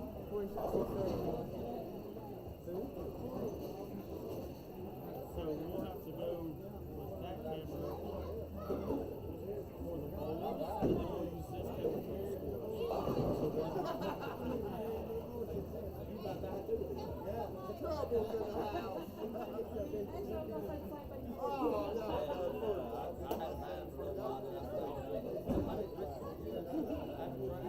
scores.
welcome back here to the live stream of the 2023 Premier Auto Sales Tri-State Summer Classic. 3 balls on each. Round number 1, Friday night. And it's been official. We have our top 7 bowlers that's made the cut. The 5 from this squad: Dave Allen with a 672, Brian Rozzi with a 643, Terry Turner with a 638, Corey Johnson with a 635, and my sleeper, I called it just a little bit ago, Matt Joyce ended up with a 630. I do believe that cut was only missed by, I think, 8 pins is what I was told. So 8 pins was the difference between the cut line from 5th to 6th. But this round here is going to have 7 bowlers. It's going to have our 2 qualifiers from the first squad and our 5 qualifiers from the second squad.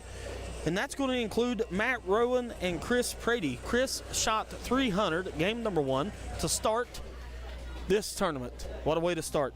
So here we are. We've made the cut. We're at our top 7. Chris Prady, Dave Allen, Brian Rozzi, Terry Turner, Corey Johnson, Matt Joyce, and Matt Rowan is going to be our 7 bowlers. You'll see them on the pair, so we're going to get these bowlers lined up and on the screens, and we will bring you all the live action. We're going to be cutting just 1 bowler here out of these 7. So only one's going to be going home, but that one that does go home will leave with $75. He will leave with $75. So we're going to go right back to a little bit of a break. In the meantime, we'll go ahead and give a shout out to our sponsors: Premier Auto Sales, America Lube, Tudor's Biscuit World up in Huntington, West Virginia. Special thanks to Don and Terry Turner II, 3rd Avenue Auto Sales, Ohio Valley Crash Parts, Peddler's Home Cooking just right across the street. I've already said Premier Auto Sales, Guys Floor Covering, Jim Howard & Son Body Shop. A major and special thanks goes out to Ray Clark. Awards Plus Tees, L&J Dairy Bar up in Cold River, Ohio, and Carringmore Homes. Also, thanks to my son Braxton for helping me out here this evening and putting this show on. Big shout out to Kirby Allen and the family for putting this tournament on. The intensity's about to ramp up, Ray. I got a feeling the intensity's about to ramp up. These guys, these 7, have a chance to take home $1,000 here this evening. Second place will get $500. Third place will get $200. And then 4th place, I believe, was 80 or 90. It's going to show me. 5th place was 90, 6th was 80, and 7th, $75. So not bad. Not bad money for night number 1. Night number 2, our scratch portion of the 2023 Tri-State Summer Classic. Guaranteed $2,000 first place, I'm being told. So tomorrow, those bowlers in 3 shifts will be bowling for a chance to win $2,000. And then on Sunday, our youth. And I believe they'll have a chance to take home $1,000 in Smart Fund scholarship money. So we'll see that live right here from Spare Time on Sunday. I'm going to take a quick break, and I'm going to get ready for this high action, intensity. These bowlers are ready to go. I got a question to ask you, Ray. Okay. Do you think Chris Prady and Matt Rowan's at a little bit of disadvantage going into this round of 2 games worth of qualifying to make that cut, only because they've had to sit so long waiting for this second squad? About every one of the tournaments you bowl in around here, sometimes the top seed sets out for 3 games, and sometimes it's a disadvantage. I don't know Matt Rowan that well. I do know Chris Prady. I don't think anything will slow him. Do you know how many 300 that was for him tonight? His 300 first game? It's a lot. I forgot how. I mean, like way. I'll find out. We'll find out. Way up there. We'll find out for our I don't think fans. Prady is going to bother. Don't think? The other one, I don't know. We'll see. We'll see if it leaves them bowlers at a disadvantage or not. And that is a solid point. Evan Johnson brings me a solid point. They are not re-oiling these lanes. These lanes were redressed at the start of the second squad, but they're not going to be redressed from here on out. So this will be the 4th and 5th game going on 3 and 4, 5 and 6. We're just going to have to see, fans. I'm excited about it. I'm ready to go. I'm ready to see this action take off. We're excited. Looks like Chris Prady is going to line up on 5 and 6 over here. So we'll get all that action for you, brought to you live right here from Spare Time.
Our 7 bowlers has been assigned to their lanes.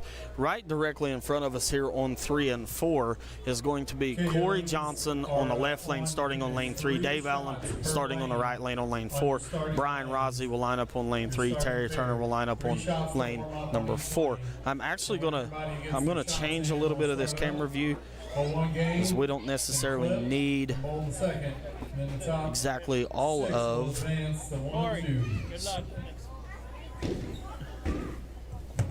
So I'm going to probably go this route. We'll see. I'll try to line this up here in practice, and we'll kind of see what we got here. But Corey Johnson, Brian Rossi is going to line up on lane 3. Dave Allen, Terry Turner is going to line up on lane number 4.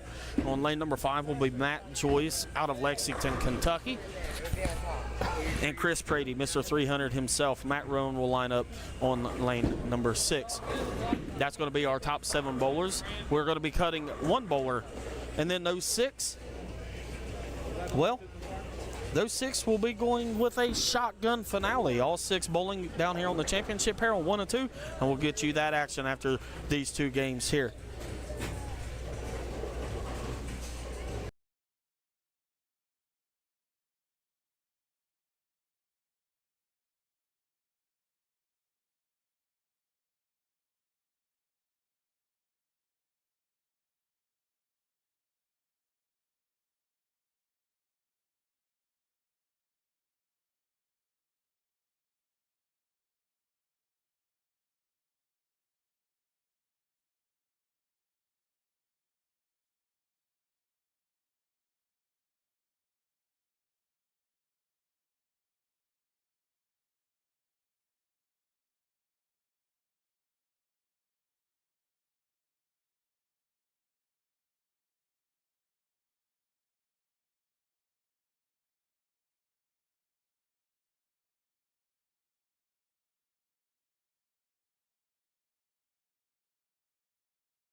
Now, I will say, fans at home watching, these guys don't get a full 10 minutes worth of practice like they had earlier to start.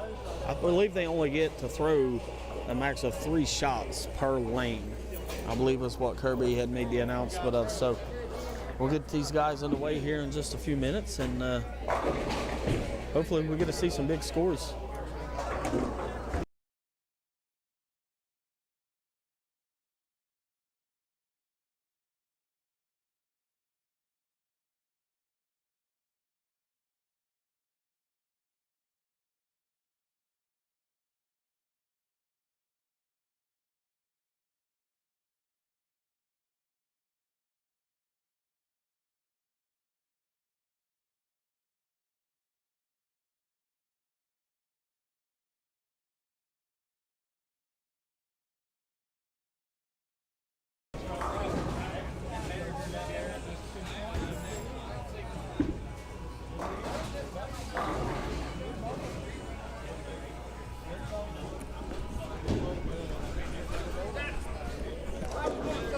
Just a little bit of a tidbit for you fans at home.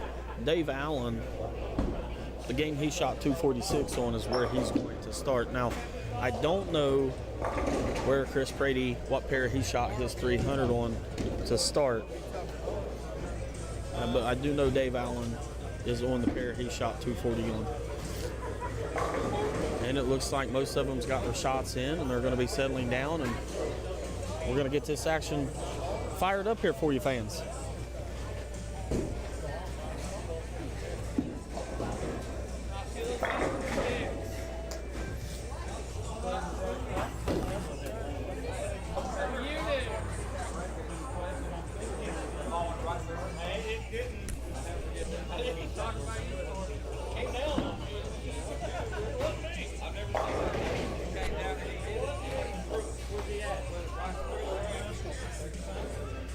Matt Joyce will finish his last throw. So here they are. Our top 7, Corey Johnson, Brian Rossi, Dave Allen, Terry Turner, Matt Joyce, Chris Prady, Matt Rowan. Our 7 qualifiers are going to be lined up right here on lanes 3, 4, 5, and 6. Do need to inform Kirby that we have Deadwood on lane number 6 over there, so we'll let him know that.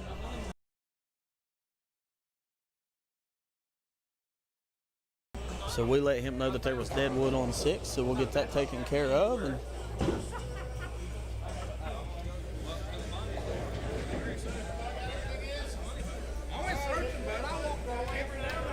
all right, here they go.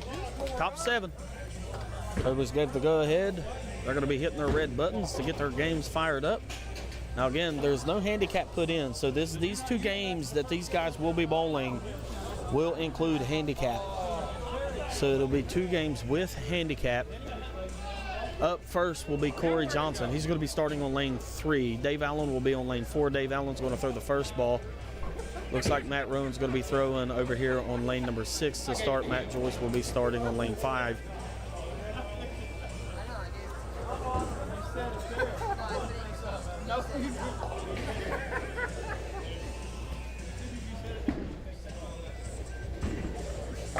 Dave Allen puts 10 in the pit with his first ball.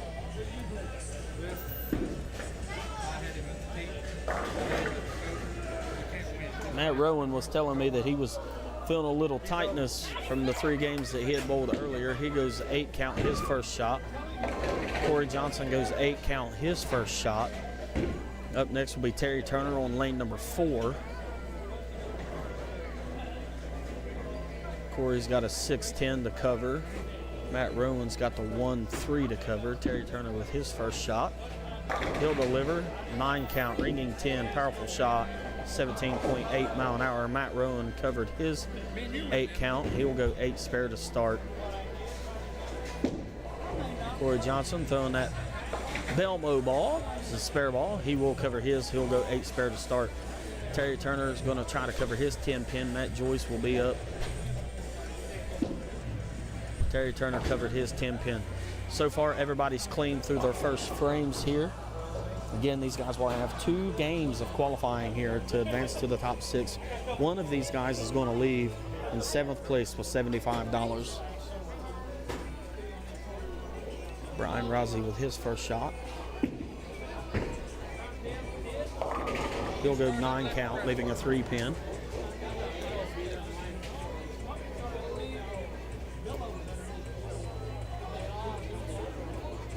Matt Joyce out of Lexington, Kentucky, left-hander. That one looks good off his hand. He'll leave an 8, a little high. He'll leave an 8 pin.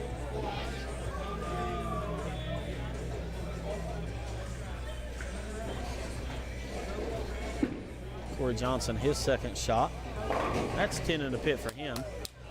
8 spare strike for Corey. He's clean through the first 2. Spare shot for Brian Rossi. He'll cover. Everybody's clean so far. Matt Joyce looking to cover his first spare, leaving an 8 pin.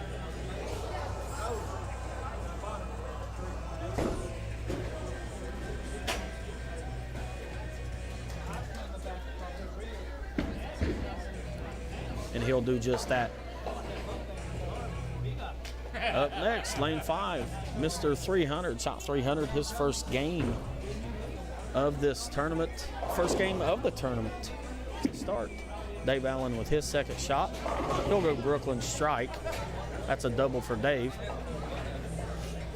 There's Chris Prady, we see him. Chris throws the ball hard and fast.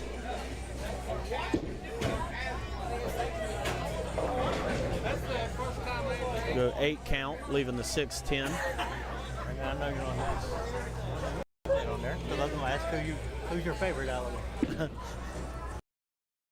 I'm being asked who my favorite is. I can't say. I don't want to jinx any of these guys.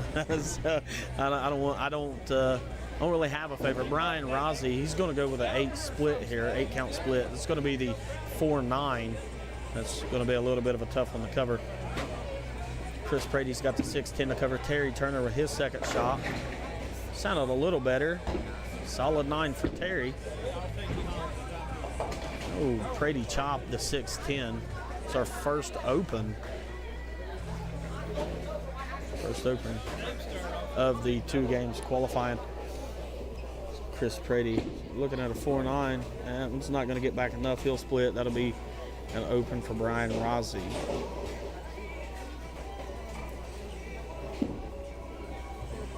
Terry Turner will cover his.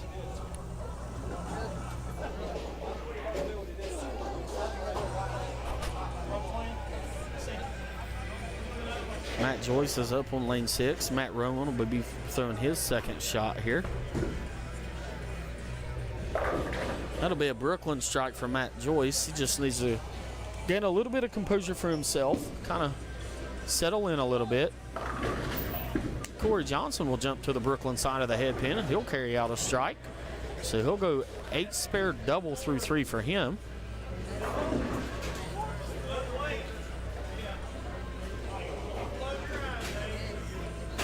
Dave Allen with his third shot, lurking off of a double.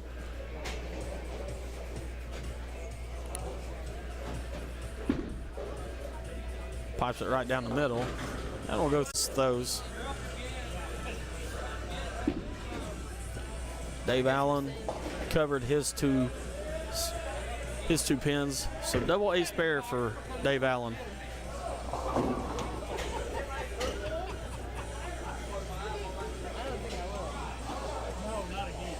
Not again. Remember, he gave you a big one. Yeah.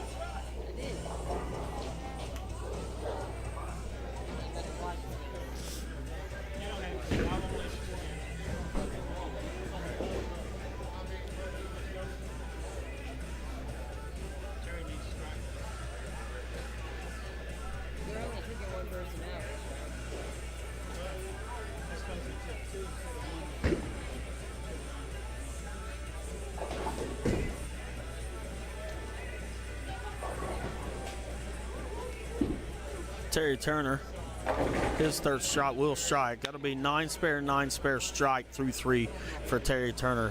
Almost 18 mile an hour, 17.98. Clean through 3. Dave Allen clean through 3. Corey Johnson clean through 3, working off a double.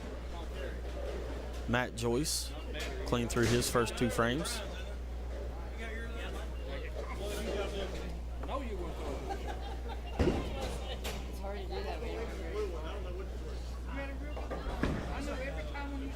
Matt Joyce, yeah, he flushed that one. That was a beautiful shot by Matt Joyce there. So 9 spare double for him.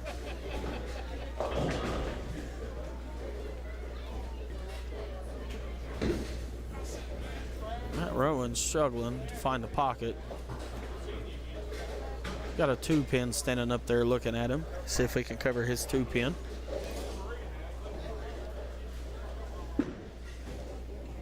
Corey Johnson. A little bit of a struggle in the right lane. Left a 1-3-10.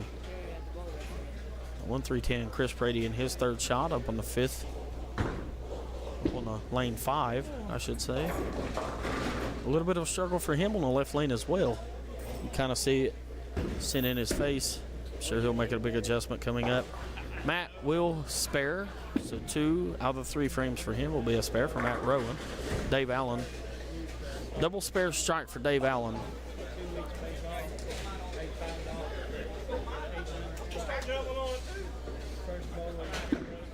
Dave Allen also, good cover by Corey Johnson there, covering the 1-3-10.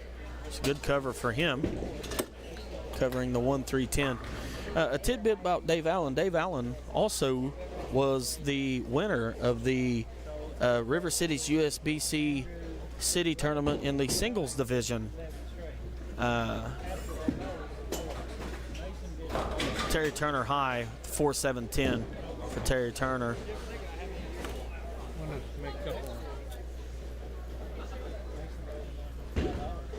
So Terry will be trying to probably go for a count here. I don't know that he's going to let up too much on count. Should be trying to cover the 4.710. Matt Joyce, 8 count, left a 6.10. Brian Rossi bringing 10 for him. Got an announcement here from our host, Kirby Allen. Yeah, I just wanted to talk real quickly about our format. We use 80% of 200 in a challenge condition on our handicap, and I'm very pleased to say that our averages that made our advancers, there's a 189 average bowler, a 230 average bowler, a 178 average bowler, a 199 average bowler, a 193 average bowler, and a 200 average bowler. So they're not all these high, crazy, big averages dominating, and then also it ain't the ones that are lower either. We have a good mix, and that's what brings this handicap and this shot choice together. So we have a very good mix of bowlers. Very diverse group of averages there. So I'm glad to see that. That's what I want to see. And just to make another point, I want to talk about our second squad qualifying of how close the numbers were. And then I'm going to shut up and let Brandon continue. So basically, in the numbers that we had, first was 672 and fifth was 630, which is very, very close. And then right behind that, I know we had a 620, we had a 601, a bunch of 550 to 570s. So we're real bunched up, real competitive, and really it equaled out really nice. Just wanted to put that in there. The system did work, and that's why we use that. Perfect. Thank you. You're welcome. All right, fans, we'll try to get you caught up on the scores here. Dave Allen had a big 4. He left the big 4 in his 5th frame. He covered 2 of those, so that ruins his clean game. Right now, Brian Rossi's trying to cover a 10-pin. He missed his 10-pin. Terry Turner, the 4.710, he did only cover the 2, so that left an open in the 4th for him. Corey Johnson still currently is clean through the first 5, so that's big. Got to be able to fill frames, and he's doing just that. Matt Joyce looking good. 9 spare double spare strike right now through 5 for Matt Joyce. Matt Rowan has really found something down there. He's went 9 spare doubles since opening in the 2nd frame. So he's going to be working on a double to start his 6th frame. So we got some close games going on here. Got some really close games going on.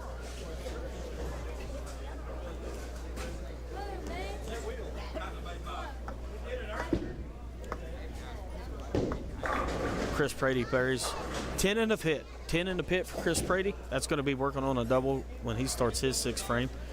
Dave Allen's going to be looking to rebound from that big split that he had, leaving the big 4, which is the 4, 6, 7, 10. 6-10 for Dave. Starting to shake his head a little bit. Just not letting the ball float outside just enough. Just trying to play a little tight line. Right now, Corey Johnson's the only bowler that we have. It's clean through the first 5. He's going to leave the 1-3-5. So the 1-3-5 for him. He'll try to clean that up, stay clean through his game. Matt Rowan working off a double. That's the 1-3-6. Or I'm sorry, that is the 3-6-10 for Matt Rowan. Dave Allen will cover. Didn't want to get too soon on that. Thought maybe that he was going to chop that, but he will cover the 6'10", so he'll clean up that frame. Frame number 6 for him.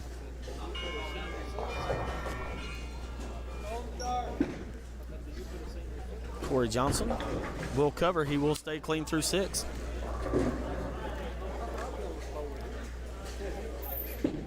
So 2 strikes.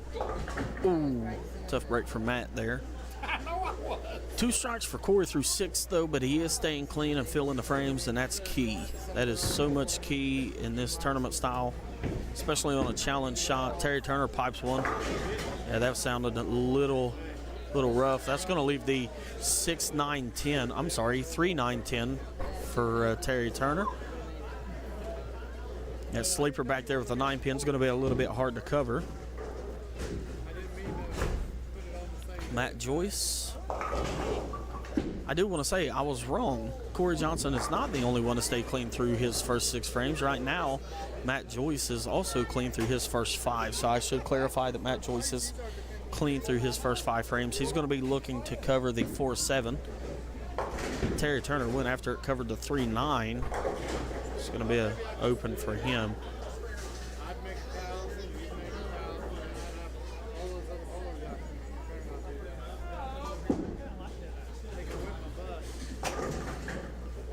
Brian Rousey with a 5 count open.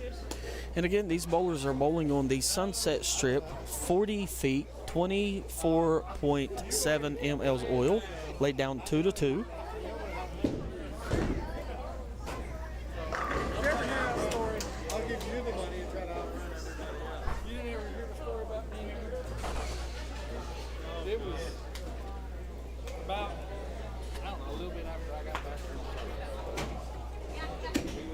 It is 9:56. We are still live.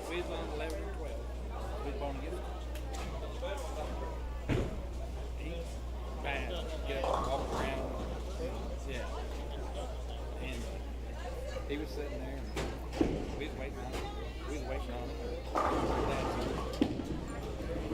Bring him down here. You see? I went up there and I grabbed him. One arm, threw him over my shoulder. And carried him down, back, and then I carried him down again and set him down. I said, now it's your turn. Steve Cartmel says, nice job to you, Brandon. Great commentary. Appreciate it, Steve. I don't know if you're still watching, but appreciate the compliment there. We haven't read a lot of the comments, or actually haven't read any of the comments. Just trying to bring our fans watching at home all of the great bowling action that we're seeing here at the 2023 Premier Auto Sales Tri-State Summer Classic. But thank you, Steve. I definitely appreciate it, man. Just trying to add something new to what we do here for Kirby. So thank you. Appreciate the compliment.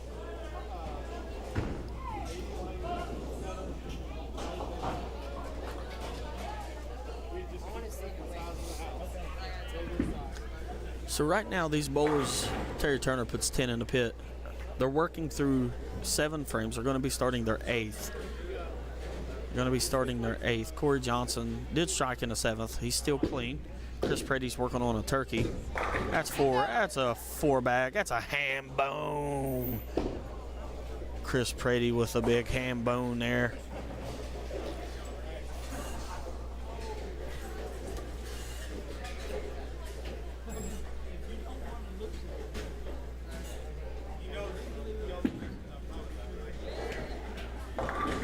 Dave Allen's going to leave the 3-10.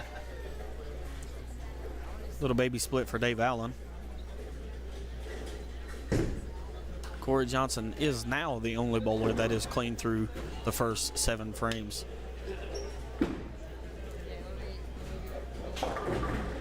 He's going to leave the 3-6-10. I'm sorry, 3-10. Tripped a 6 out of there. That'll be a score correction. We'll need a score correction, Kirby. We'll need a score correction for Corey. It's going to be an 8 count.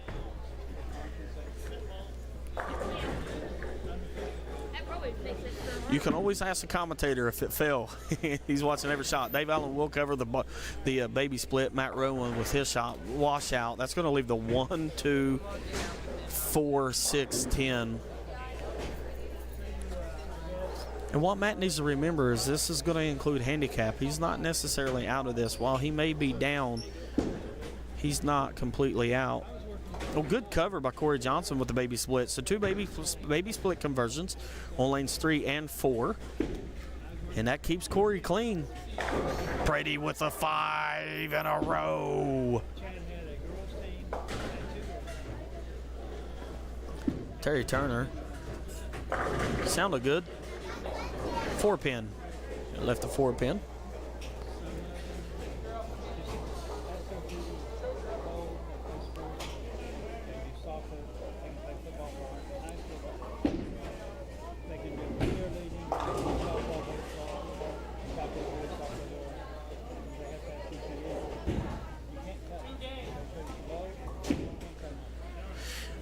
Terry Turner will clean up the 4-pin that he left. Yes, 4-pin. That was the 4-pin. He'll clean up the 4-pin. So good job there. Dad's trying to say he's done already. I was like, that's who went for him. He's not done yet. While he may seem down, he's not out. He needs to remember that. Matt Joyce is working on a double since opening in the 6th. Oh, just needed to trip out the 6-pin. Wasn't able to do that.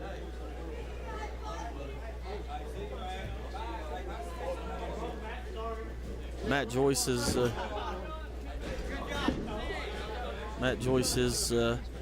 kind of the sleeper that I'd been watching in terms from the commentary table. There's a strike by Matt Rowan. It's the way to fill your foundation frame. So strike in the 9th for him. Corey Johnson, his 9th frame shot. That should have been 10 in the pit. 7 fell a little late, but that's typical here at spare time. And that's clean through 9 for Corey. Great foundation frame for him. A strike in the 9th there. Dave Allen is up on lane 4. Now Dave put that one outside, and yeah, he's going to leave the 2-4. 2-4 for Dave. Matt Joyce trying to cover his single pin spare, and he will for the 9th frame. So spare for him in the foundation frame.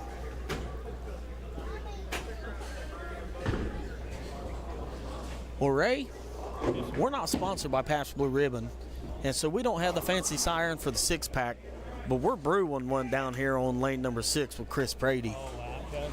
We can just lock it in. We'll just lock it in. Lock it in. This is good as gold. Sound the sirens. It's our spare time 6-pack alert. Chris Brady going for a 6-pack. I think he's got it. Watch this. It'll be 10 in the pits. Boom. There's the shot. Yes, sir. 6-pack for Chris Brady.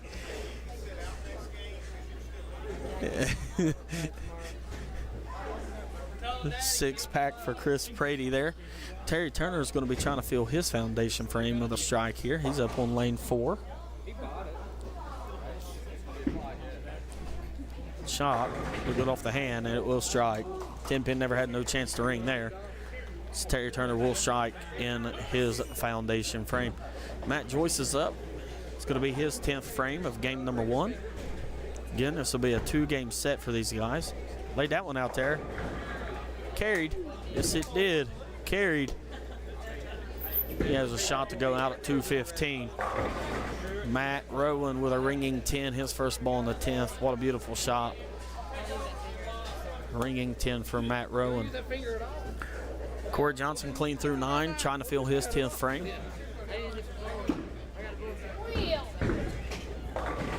Now, he'll leave the 1, 2, 4, 8. 1, 2, 4, 8. His first ball in the 10th. 6 count. Matt Joyce looking to double on lane 6. Yeah. How'd you get it? Not that sour. How'd you get it? He kicked the 7 out. I'm trying to. He'll go out for 2:15. Matt Rowan will cover his 10 pin. Needed that one to stay alive in this contest. Well, like I said, while it may seem down, it is not out. Everybody's handicap is included. Those that have it and those who don't, Dave Allen will carry out a 4-7, his first shot in the 10th. So he'll strike.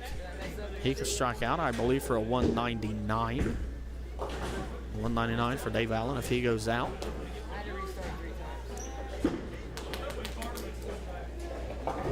Oh, the one frame he needed to fill to stay clean was the 10th, and he wasn't able to do so. However, that will give him a 191, a 208. 208 for Corey Johnson. Just clean all the way through the 9th. Still a solid game, and Matt Joyce goes out for 215.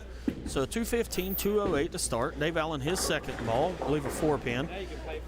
610 for Matt Rowan. He'll end at a 154 with a 162, including his handicap, so 162 game. So 215, a 162, and a 208. So right now, as it stands, 215, 208, and a 162. Brian Rossi, oh, he left the tough break. The 4-8-10 for him. 7 in a row for Prady. Dave Allen, yeah, he'll cover his. He'll end out at a 170, 189. 189 for Dave Allen. Beast. Beast. 7 in a row for Prady down there. Dave Allen with. All right, Brian Rossi ends his game at a 138. 138 scratch, 143 with Handy, 143. So right now the difference is going to be, 10-pin left standing there at Prady.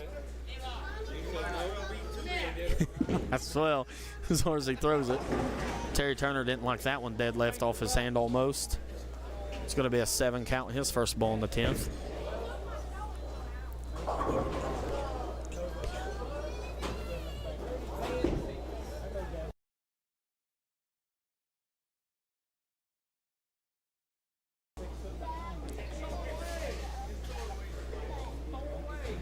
Terry Turner's going to try to cover, and he will. He'll cover it. That was the 3-6-10. So he goes out at 173. If he goes out, strikes here, it'll be at a 173 for him. So right now, Prady ends at a 247. That's going to be high game. Ian's asking how you did. All right, and then 215 for Matt Joyce is going to be second. Corey at a 208, I do believe, will be third. And he will go out at 173. So looking at them, Dave Allen for 189. Right there. That one was out of anger. Terry Turner with a 173.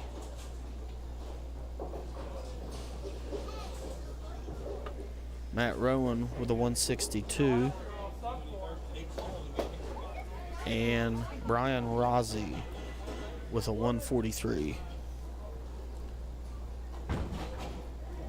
So right now, as it stands in order, Chris Prady leads game number 1 with a 247. Matt Joyce with a 215. Corey Johnson with a 208. Dave Allen with a 189. Terry Turner with a 173. Matt Rowan with a 162. And Brian Rossi at a 143. Now, again, one of these guys is going to go home, and they're going to go home after this next game right here. So what we're going to do is we're now going to flop pairs. We're going to flop pairs between the two. So if they